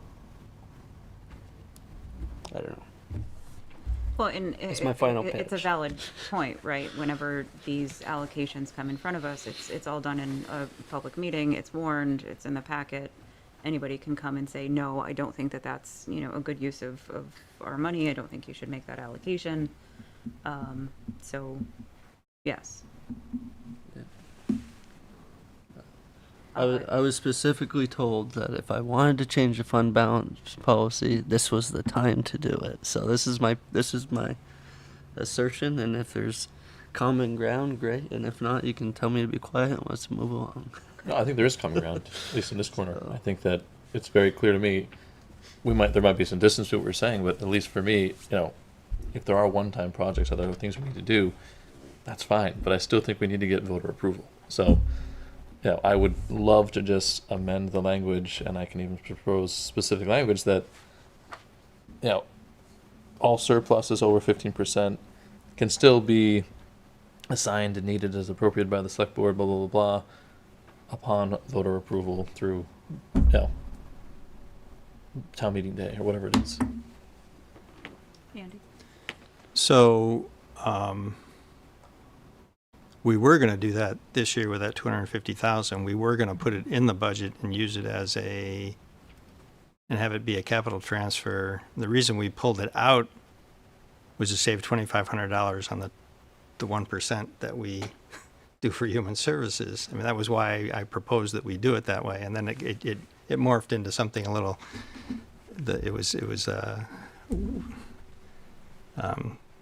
discussed as a way to remove capital from the capital transfers from the budget, and my intent was to avoid that $2,500. So we could do what Shannon is asking by running every fund balance assignment through the operating budget, I would, Wasn't there But then we'd have to know, 210,000 we'd have left to in? know, we'd have to know what the amount was before we set the budget. That's part of a challenge. Can I ask a clarifying question? Yes.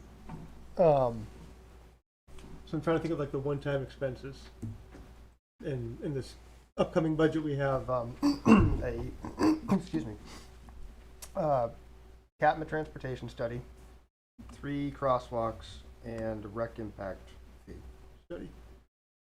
Those were all wrapped into the operating budget. So were you're, if I'm understanding correctly, you're saying that is getting voter approval. Right. Or, but are you saying it that way, or are you saying that each one of those items should have been voted on separately by voters?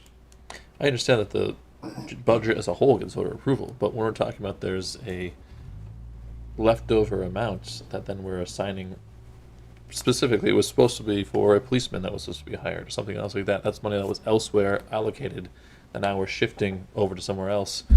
It just seems like we're doing things that, having a little too much autonomy on this board without our boss, the people, really weighing in.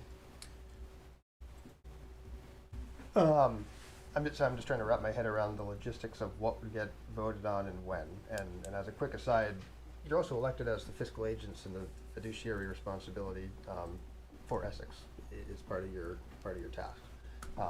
So definitely a good question about where that authority begins and ends. Sure. But that is part of what you're charged with. I'm just trying to think about the one-time expenses, because for me that's what I'm hearing about. Do we have votes on one-time expenses? And is that a separate vote for each individual item, or is it wrapped into the one overall vote for the budget? And I'm trying to get clarification on that, because if you want to have a separate vote for each one of those items, you have to then ask yourselves the question of, is this important enough to just do and put it into the operating budget and raise the taxes for it? Right. Or do you want to identify it as a special project that you could take it or leave it depending on what the voters say? Because I think if you do it, what I think Andy is suggesting of putting that one-time expense, wrapping that into the budget, having it all be voted on as one question about shall the voters approve the budget of X number of dollars, that's one way to do it. If you say, should the voters raise a budget of X number of dollars and then have a one-time expense of Y, Z, $100,000 for A, B, future C, planning. for these different things, there's a chance that it gets voted down and those things don't happen. And so you're going to have to ask yourselves the question, and we're going to have to think about as we make presentations, we really want this to happen this year? Are we going to raise taxes for it? Or we'll see what the voters say, and maybe we do or we don't have to. Because right now it's kind of, in a way, if you can present it and say, we think this can happen, we think this is an important thing that we want to have happen this year, and we also can use fund balance to offset it. So it doesn't have to get covered and raised in the tax rate.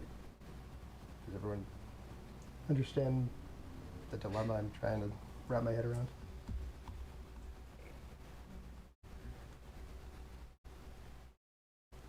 But I think if you want to make adjustments to the tax sale, or not the tax sale, the fund balance policy, those are some of the questions that I would want to pose and ask you. Yeah.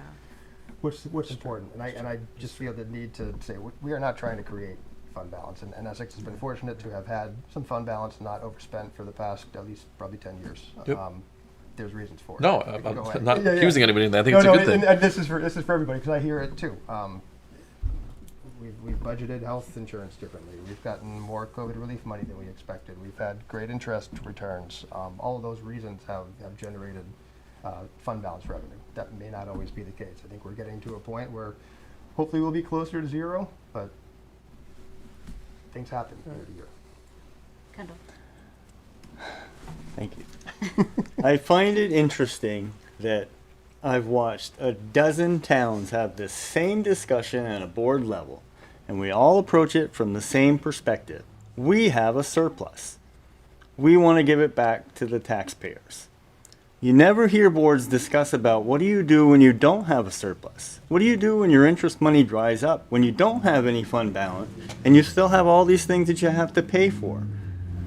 That's why I'm beginning to really understand the brilliance of just leaving everything in here. Really, the only line that I object to is specifying that you have to use it to reduce the general fund operating budget. Because you're right, the select board, me as elected, I'm supposed to be fiduciary responsible for the town budget, for the town finances, and I'm supposed to look long term. I'm not supposed to look at just this year we have a surplus, let's give it back to the voters.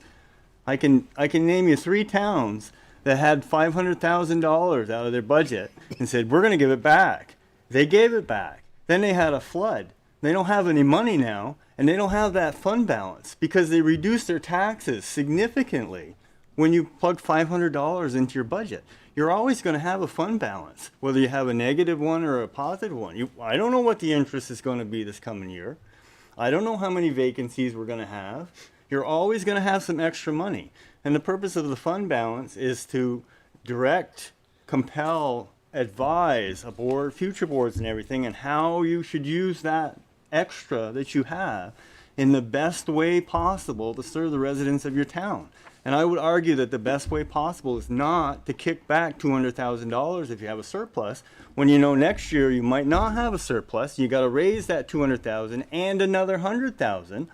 Or else you're going to look, what are you going to do? Cut public works or cut rec? So my whole purpose behind the fund balance is to either leave it just the way it is, because it's been working as well, or put in some language there that would get future boards to think this way. Because it's not just us. It's every board's the same. You look at this year with the extra money, and let's give it back to the taxpayers. And you're right, there's taxpayers out there right now that are gritting their teeth and are very unhappy with what I'm saying. But you have to look long term. It doesn't serve anybody in the town, especially if you reduce their budget by 3%, but next year you need to buy a new truck and you don't have the money to do it, and you go and you borrow a lot of money. So, that's my soapbox. I have to point it out, though. But if it comes down to it, let's just leave the fund balance policy the way that it is, and we'll have this discussion as a board every year. So, thank you for listening. And one thing that popped into my head is that understanding the uncertainty of if you're using 1 year surplus to fund a budget, and they have to be separate questions on the ballot, instead of taking that leap of faith. And then having a budget crisis that, this money, the voters said no, so we can't incorporate that into the budget, then we have a budget hole. To avoid that scenario, I think what will likely end up happening is that the board would build that into the budget, so then the voters don't actually see that line item by line item where that fund balance went. It'll be buried in the budget. So it'll be less transparent than it is now. Just from my, sort of seeing the writing on the wall, that, I wouldn't, as a member of the fiduciary body, I wouldn't want to take that chance that we're underfunding our budget because we're relying on a yes vote on that fund balance going into operating. I would rather have it laid out specifically as far as this is what it's going to, rather than it, just feeding a line item that doesn't really get discussed anywhere other than maybe at our all-day budget meeting. But just something else. No, that's to a fair point. Ethan. Closing comment. Okay. But I'm just going to say that I don't believe that the taxpayers are gritting their teeth because you don't want to put the money back in the budget. I think they're gritting their teeth because for the last 3 years we've added positions, whether it's from part-time to full-time, and unable to fill or maintain those positions. And then at the end of the year, you take $100,000 and stuff it in an envelope that says future planning for $100 million complex. That's where people grit their teeth and they get angry because you are making an executive decision on something that they have had no say in, to spend money, their money, that wasn't fulfilled to be spent the way that it was proposed when they voted on their budget. That's the only reason why I believe that the money should be put into the operating budget, and if you need to take it for capital, you can, but nobody's mad that the town is creating fund balance. They're mad at the way that the fund balance is being spent.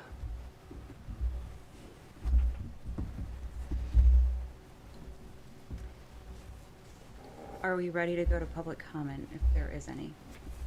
At this point, I would call for public comment on the fund balance policy.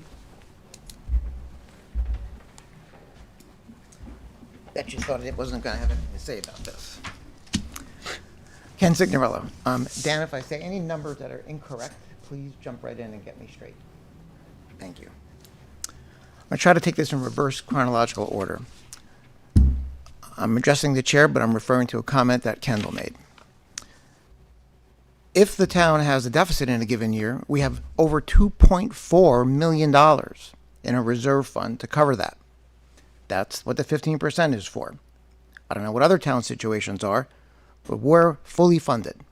That fund is there to cover an emergency. That's what its purpose is. So if there's a deficit in a given year, we have the means to cover that deficit. So that is not a good reason to continue the fund balance policy as it is. Correct me if I got this right, Tracy. You said that we are, in a way, returning the money to the taxpayers because they won't have to fund something that we approved down the road. Not that we approve down the road, but we would be allocating it towards something that's either in the budget, capital, or other expenses that would not come at an added cost. Except in this case, it was something that wasn't in the budget and it was approved at a meeting here and an allocation of the excess fund balance. That would not be in the budget. So my concern there is that doesn't seem fair, that to consider it something that the taxpayers would have approved if it was in the budget. They may not have.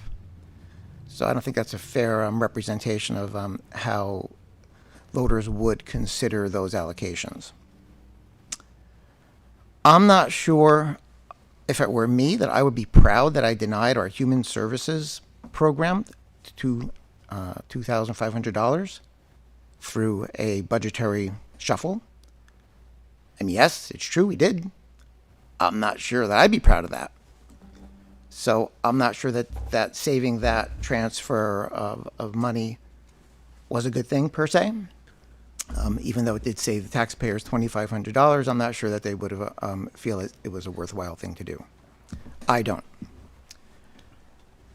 The capital has been conflated with this so much. Why would you want to possibly consider funding capital out of a thing that you can't depend on? It makes no sense. I hope that we are projecting our capital needs out through the longest life capital item we have that will have to be replaced. And we know what our capital needs are down the road through at least 20 years for the longest life lived item that we have.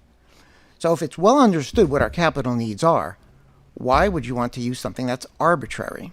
It makes no sense to me that capital should be funded through the fund balance. I also don't even think capital should be funded through the separate capital tax. Also somewhat arbitrary, and I just heard it tonight. We're not sure how much we're going to get in funding from the capital tax because we don't know what the grand list is going to be. Totally true. That should be a general fund transfer, a known amount that's projected. I think it's probably clever to have two separate items that the voters see, a tax rate for the municipal taxes and a tax rate for capital, two smaller numbers that when you add them together is a little scarier. Maybe that's the idea. And maybe historically there was a very strong correlation between the grand list and our capital needs. I don't think that's true anymore. So certainly I don't think capital should be funded through the fund balance. And a longer term concept, I think phasing out the capital tax is a good move to make as well, and moving that into a general fund transfer that should be well understood at least 20 years or so in advance, what those needs will be. Oh, did I cover everything? How to implement. It doesn't have to be that complicated. You have a budget that goes to the voters every year.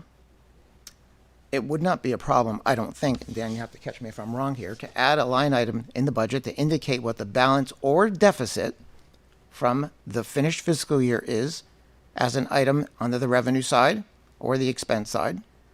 And right underneath it, you list the recommendations that the select board has approved, recommended by staff, right underneath it. So I know, we had a surplus. And just to remind you, if you didn't look at the annual report, and I checked with people at the town meeting, the surplus from 2024 was $600,000, more than $600,000. That would have been a line item, and right underneath it would have been the allocations. And yes, if it had to be capital, that would be there. But at least we would know. I think that's everything. I should get some water. I think that would be a simple way to do it. Not a separate item on the budget, on the ballot. Roll it into the budget in a transparent way so that it can be clear. We had a surplus or we had a deficit, and we have to fund that deficit, obviously, and that could be a transfer from the 15% unassigned fund balance. That'll be there as well. No additional projects, obviously, that particular year. But yeah, hiring is a problem. We're already likely looking at a fund balance from the next fiscal year 25 because we're going to probably have staff positions that are not filled. But I think that that's a good way to approach it. So just to quickly wrap it up, I really think that fund balance should be, it's taxpayer money voted for purpose A.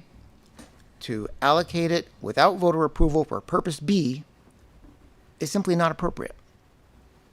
Thank you. Ben. Any other public comment? Not seeing any hands, I'll bring it back to the board. Andy. I didn't get a chance to propose my amendment that I would like to bring up. Sorry, I was reacting. What other people said and didn't say my.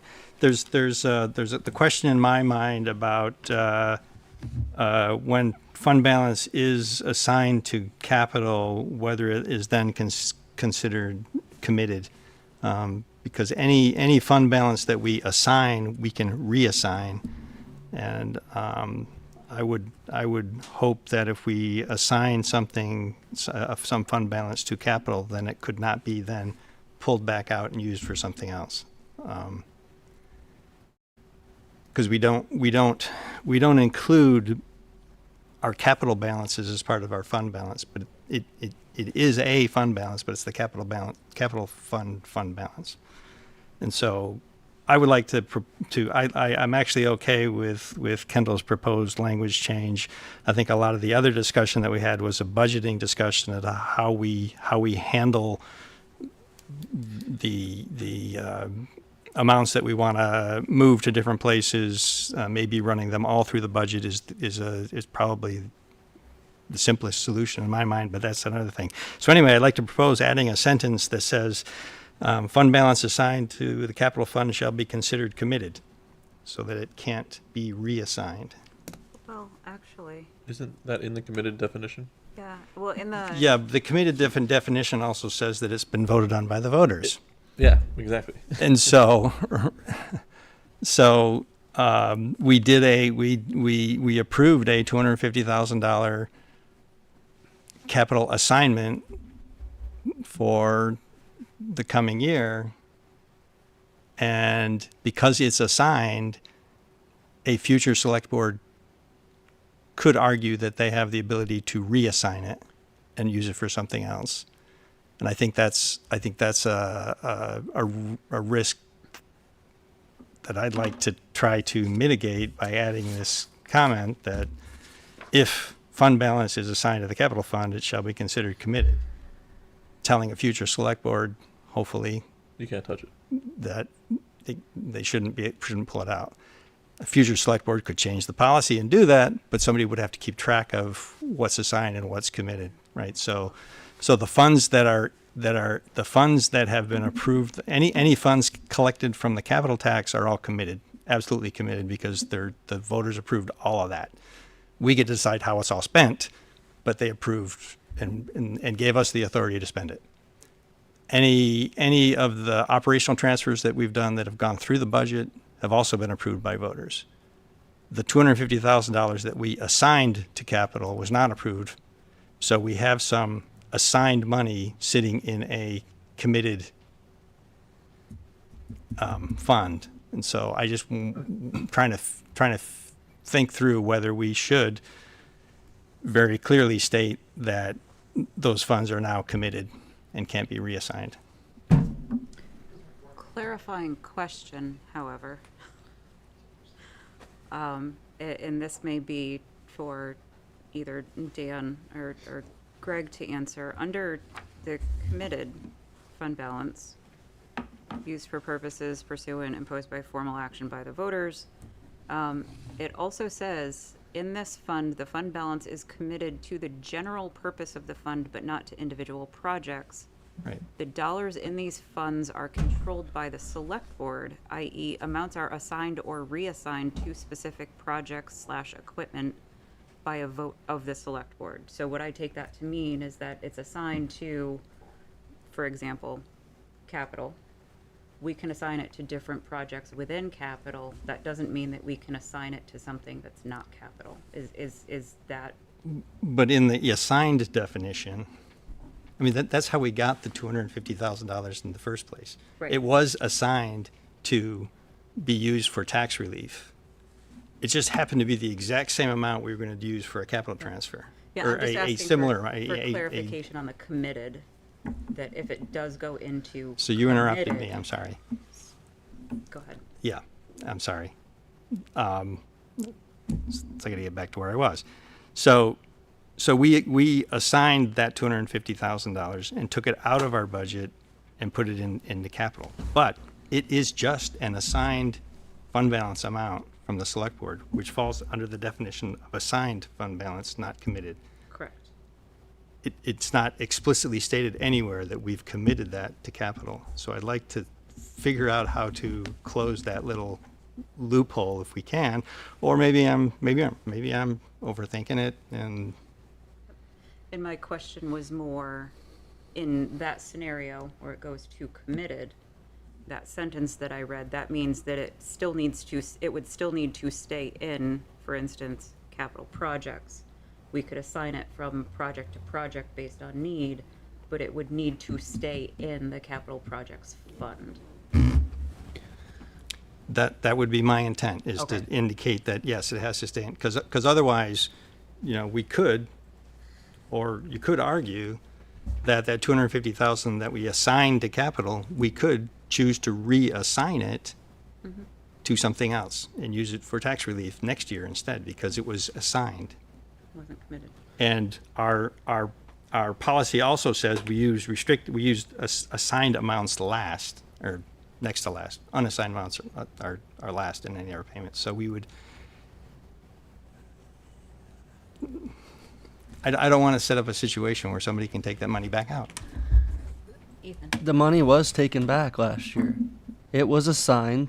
This was your argument Yeah. during the process was Yeah. it was assigned to tax relief. Yes, You said, clear as day, the select board has the authority to reassign it. yes. So why now do you want to take the ability for somebody else to reassign money that you reassigned? That doesn't make any sense. Because we put it into capital. And I don't want to leave the opportunity to I want to make an exception to that situation that I espoused this year, and I think if we move money to capital, it should stay there. Because you could go back and fish it back out. You can make an argument to say, oh, the select board assigned that, it's not committed, so pull it back out. It says you can, and that's the rule that you went on to reassign it. That's, yes. So you can't That's- go against your own rule that you took the I money can with. I can propose an exception to a rule that I approve. You can change rules. He You wants can change rules. In That's the- favor of your Yes. process absolutely. that you're working on, absolutely. But that is like beyond me. That your argument last year was that we cannot commit a future select board to make decisions of a previous one. Right. And now you want to make your commitment concrete.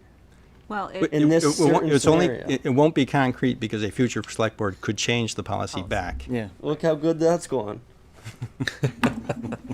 well, and I think that's, the thing to remember here is that we can vote on or not this policy this evening. It can be changed by this select board later in the year. It could be changed by next year's select board or a select board 20 years from now. I think part of the difference too, or at least that I'm hearing from the discussion, is are you talking about reassigning money from an assigned account or from a committed account? Because those are two different things under the fund balance. And so the the money that was reassigned last year for future tax reduction was assigned for future tax reduction. The capital tax or the capital reserve fund or the conservation reserve fund, those are the ones that have been approved by voters. Those are the ones that are committed, that can't be touched without voter approval. And so I think what you're saying is make it clear that something that goes to committed stays committed. Yeah. Stuff that has been assigned, maybe it doesn't need to be assigned there anymore. Right. Semantic.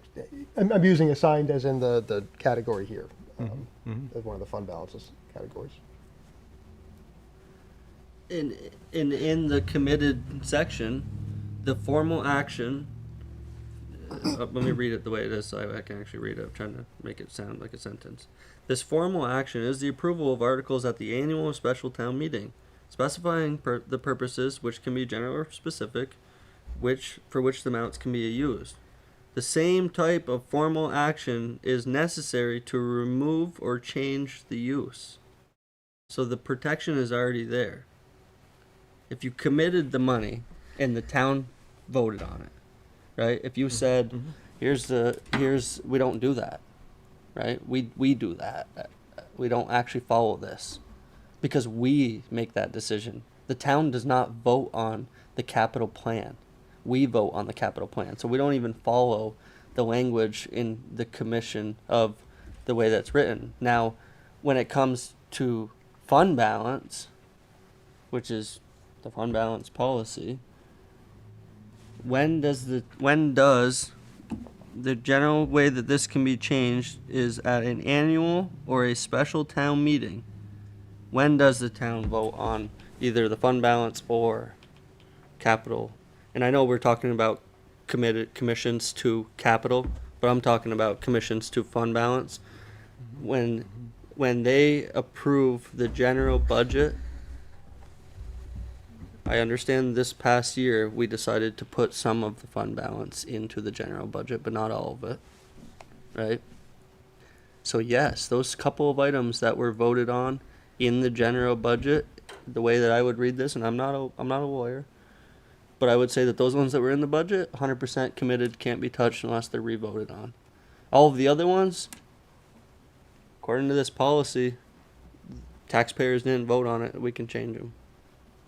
And that's the way it should be, because they should all be approved by the voters. Which leads me back up to the beginning, that if all fund balance transactions went through the operating budget, they would be binding and nobody would be able to change them other than the people of the town.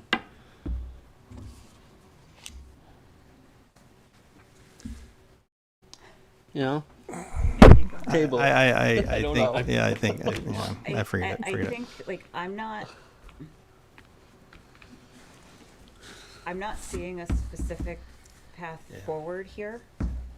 So I would propose that we either approve it as it's presented, or we don't, because it's already approved, it's already in place as written. And if there are changes that folks would like to see made, send Greg actual language, proposals, ideas, understanding that, the piece with putting it out to vote at the same time of the budget, so part of the funding mechanism gets voted on at the same time as the budget. I think we should probably have staff take that out, see what those unintended consequences might be, and then bring it back at a future meeting, because I may be wrong here, I may not be seeing it, but I don't see a single consensus type path forward on changes that have been proposed. Shannon? I don't know if that's you're looking for a second for tabling it, but I support tabling it and pushing it towards. No motion on the table, see, there's nothing to table. Okay. No I motion mean, on it's the a floor, business so item, there's isn't nothing it? to But we table. need to. Okay. I mean, if you wanted to make a motion to direct staff to compile it, I mean, that would. We don't need a motion be just for fine. motion's sake. I agree that we should. We're not going to resolve this tonight, so I think we should. I'm glad to take my battles to heart and work with staff and figure out like what the vehicle could be for what I'm proposing, and I recommend other colleagues here to do the same, so we can come back with fleshed out proposals with language that we can vote on in a future date. Agreed. Thank you. Everybody good? Okay. Next item is, I'm just going to circle that one. Consider approval for date for Select Board Strategic Planning Session. There was a memo in the packet with a few different, that is not the one that I wanted to bring up. There was a recommendation, but there were some options here. Selecting a date, share dates ahead of the meeting, also as an alternative to choosing a date tonight. We could ask staff to coordinate scheduling proposed acceptable options at our next meeting on the 21st. So I'll just ask the question, is everybody prepared to set a date this evening, or should we go with door number 2? Google poll, whatever it is. Door number 2. Okay, Yeah, camping starts in May, so I have no idea. gotcha. All right, so we can do a doodle poll or something. Keep your eyes out for something from Kate. please. Okay, awesome, thank you. Can you telegram me? Candygram. And another item on that, understanding that, our strategic planning session, we have been kind of maturing that process over the past number of years. So I don't expect that, it'll be creating something completely from scratch. It'll be updating as appropriate, possibly changing direction, adding more context, what have you. This last year, we did a first team building event instead of holding a second event. I would like to incorporate the team building piece into the strategic planning session. The intent isn't to, go the distance and run a marathon and be in the same room for 12 hours. However, if it can happen, I think in the interests of time that it would make sense. So I just wanted to pose that to the board. If there are any objections to that approach, happy to hear it. No objections. Okay. All right. So that brings us to J, which was the, let's see if I can get my roadmap out here. Considering the approval of first, second, third class liquor license renewal applications that was formerly on consent. Kendall, you asked for that to be pulled. Yes, I just wanted to have the opportunity to vote on it because I don't feel that we should approve those if there are taxes due. I know anybody that has a license or anything, they have to meet very specific requirements, have all their taxes up to date. So I'm just not comfortable voting for it. Yep. For approval. Some added context for this. The folks that are requesting the liquor license are tenants. So it's their landlord, so to speak, Yeah. that is in arrears as far as taxes go. So I think the question is, do we want to hold the tenant responsible and impact their... Well, I guess my feeling on that is that the tenants are apt to get after the landlord if they can't get their liquor licenses because he hasn't paid his taxes. So again, this is just personally. No, I was to jump in. I was going to raise this as well, especially when it's both in the memo as well as in the actual PDF. Half these businesses here in the first class have paid their taxes, and it says they're paid in full. Versus some very clear establishments that are doing just fine are not. I understand that maybe it's Eurowest or Retail Partners or the mothership property owner, but I do not feel comfortable, as Kendall said, with voting on something and approving a liquor license for someone who has delinquent taxes.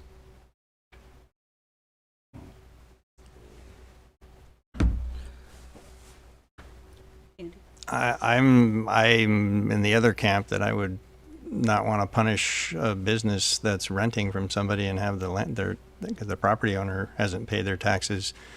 We just approved a tax sale policy. We can't do anything about delinquent taxes for a year anyway, and so you'd put those people out of business if the there's no other thing we can do. I'm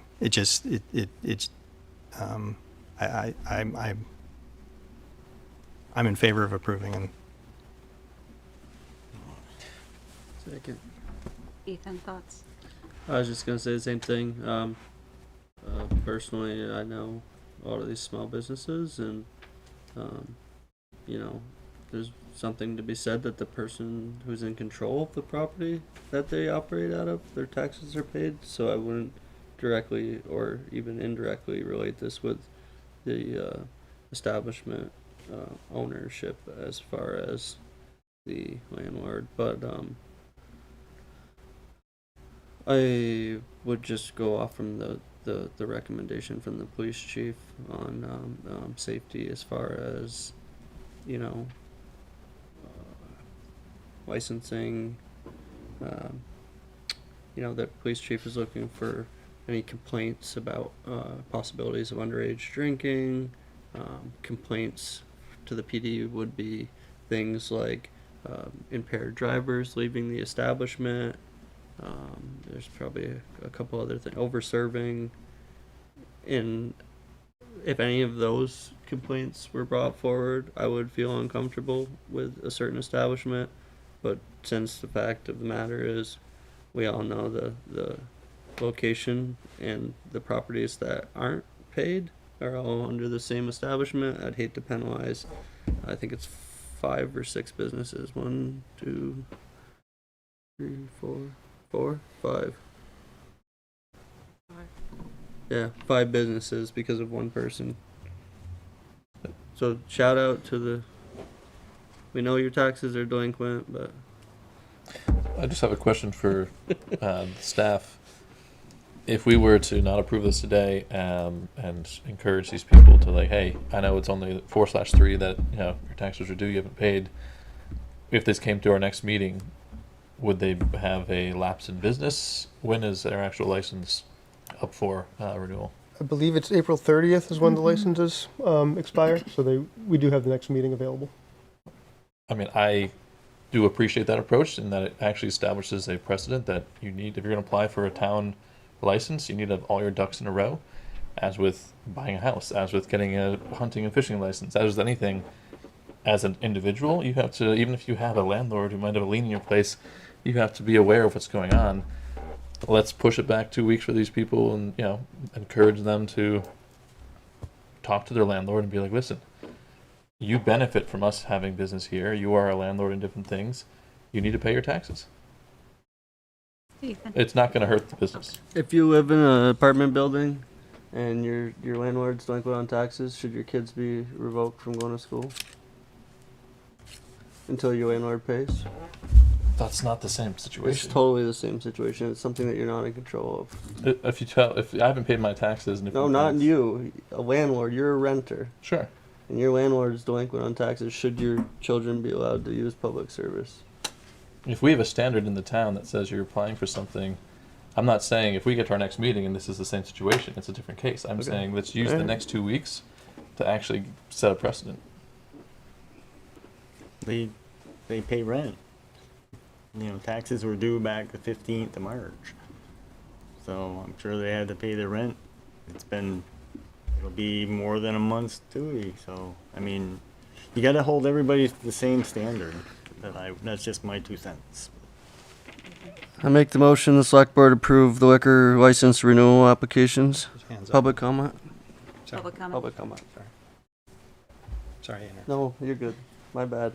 That's okay. Interesting dilemma. When tenants are being held to difficulty because of their landlord, the tenants have recourse. They can withhold rent, and they put it towards escrow typically. You have time. This tenant, I assume, pays rent.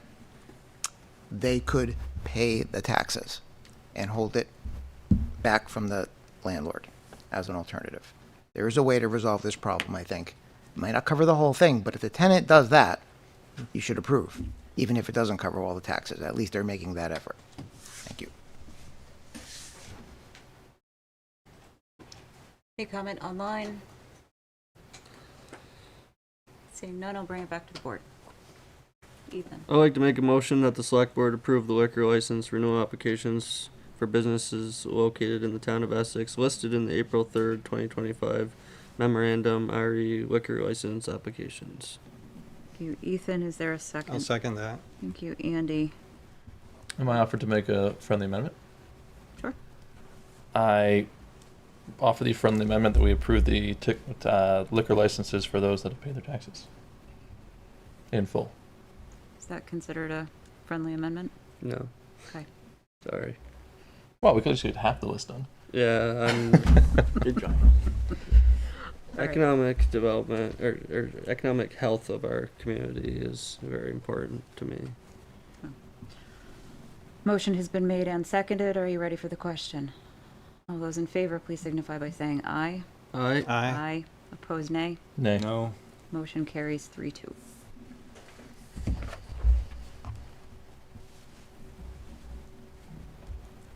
Next up, approve minutes from March 17th, 2025. Shannon, I believe you wanted this pulled? Yes.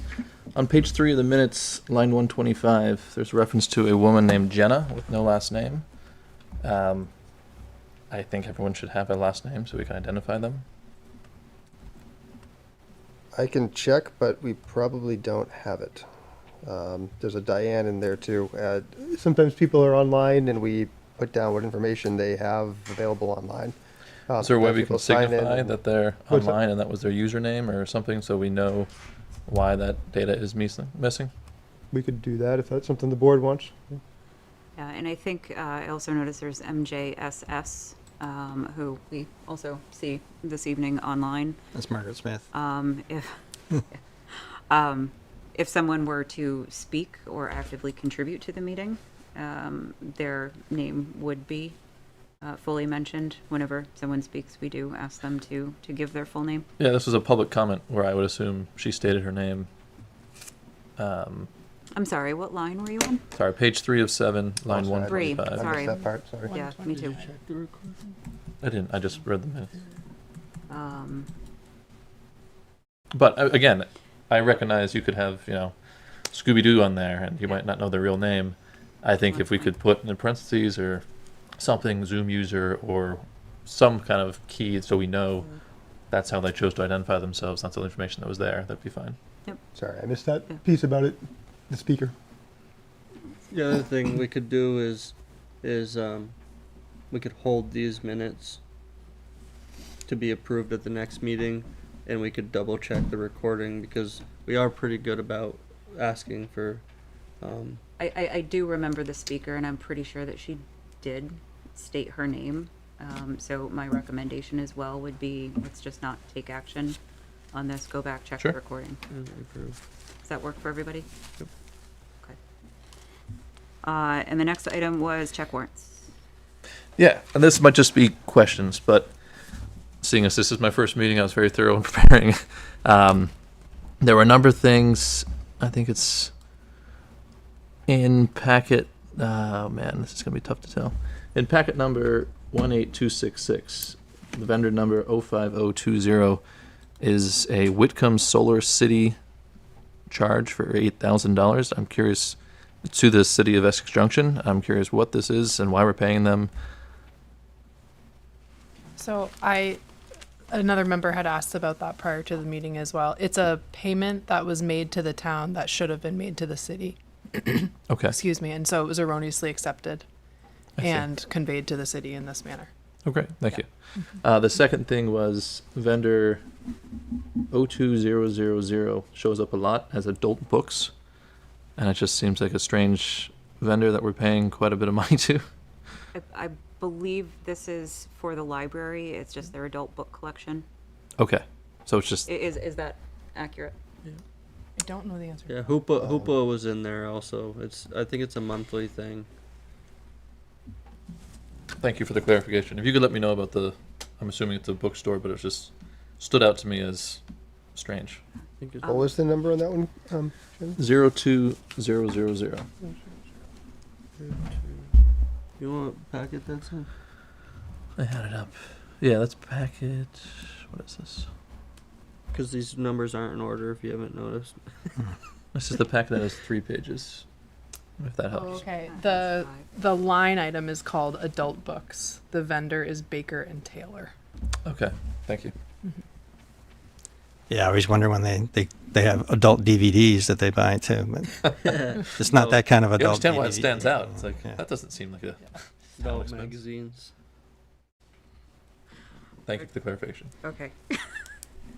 Andy? And Karen, I was the other person that asked about Yes. the $8,000 from the Whitcomb, and you had mentioned or the response included some comments about putting some procedures in place to try to prevent acceptance of checks that are actually made out to the city instead of to us. And so I think there's background stuff that's going on to try to Sure. Prevent that. A couple of people, paid their taxes to us too, and we had to refund. We had to send those over to the city too. So yeah. So for the check warrants, are there any other questions on those 3? The 3 check warrants, to be clear. Not for me. If not, I would entertain a motion to approve the check warrants. So moved. Thank you, Shannon. Is there a second? Thank you, Kendall. All those in favor, please signify by saying aye. Aye. Aye. Motion carries 5-0. Shannon, Kendall. Sorry, just keeping my own notes as well. So that brings us, if I'm not mistaken, that brings us to the reading file. So I would ask for any board member comments on the reading file or just general board member comments. Andy? There are several things in the reading file from the Regional Planning Commission the draft future land use map and the housing targets. That's a request from the Regional Planning Commission for public comment. So if anybody wants to go look at those and make comment on them, the information about how to make comments is also in the packet there. And then the other is a bylaw change for the Regional Planning Commission itself. Again, we as a select board don't approve that, but they are asking for public comment. So if anybody wants to include anything or reply to anything or comment on anything, that comment period is open as well. I'm saying that because I'm the town rep to the Regional Planning Commission. My board member comment today was going to be that I was a little saddened to see that the Public Works got rejected again for the stormwater project involving the salt shed, and I just wanted to shine a little light on it, that something for the future for the select board to look into funding more seriously on its own.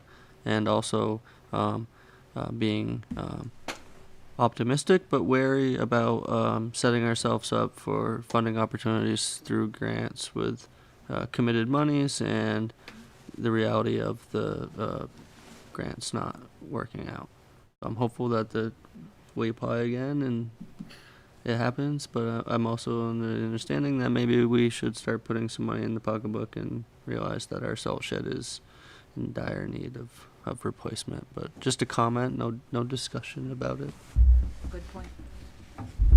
Any other board member comments? Yeah, Kendall, I'm sorry. Shannon raised his hand earlier, so I just want to, sorry. I just wanted to put it out there. When I was on the Conservation and Trails Committee, I did serve as the advisory member on the Essex Keystone Trail and ATP Advisory Committee. I'd like to continue serving as an advisor, a member of that work group. It's about 40 to 50 members. It's projects that I'm very interested in. And I put it to the committee if anyone has, feels that's inappropriate for me to be there, I will not. But if so, they meet about once every 2 months just to, get an update on that project. And it's something I could also share with you at future meetings, or they could come in and talk to it. But it's a very exciting project that obviously we have a big stake in. That's not a conflict of interest, is it? It's not a conflict of interest. They have actually, at the last meeting when I was with the CTC, they said, hey, it'd be great to have a select board member on here, just so they're aware. They kind of just put it out there, and everyone knew I was running for this position, so it was not decided upon or voted or anything else like that, but I wanted to first get here before doing any actions. I was just gonna, can I ask a question, or is Yep. this not, do you participate in voting? Are you a voting member? I don't think there's any votes on this. It's just, Yeah, if there's no Yeah. votes, then I think you're fine. I'm new. That's fair.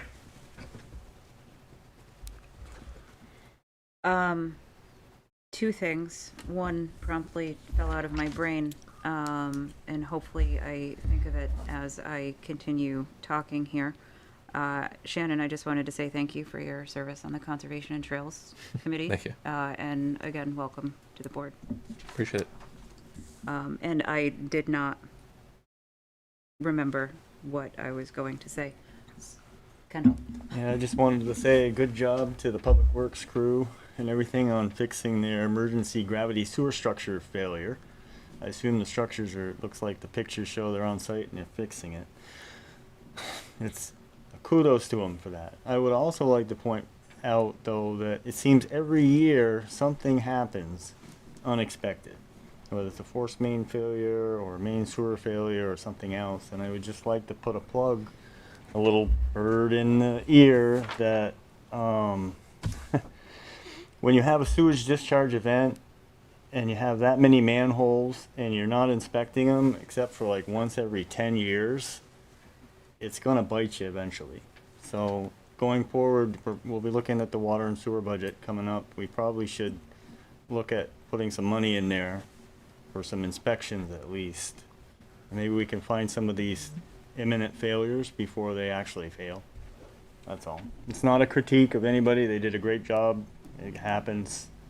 Believe me, I know it can sneak up on you, but I think that we can do a better job of giving them the funds they need to get on top of some of that stuff. That's all. Thank you. Thank you, Kendall. My last question, did anyone want to go into executive session to discuss conservation and trails or Essex Free Library interview? If not, I would entertain a motion to adjourn if there is no more business. I just had one more comment that I forgot about, but I was delighted to see that we got our Tree City back, and the ceremony is on the 29th of May. Thank you. Thank you to our staff and to our dedicated members who volunteer their time to make our town full of trees. Absolutely. Healthy trees. And I make the motion we adjourn. Thank you, Ethan. Is there a second? Second. Motions to adjourn are non-debatable. All those in favor, please signify by saying aye. Aye. Opposed, nay. Motion carries 5-0. We are now adjourned.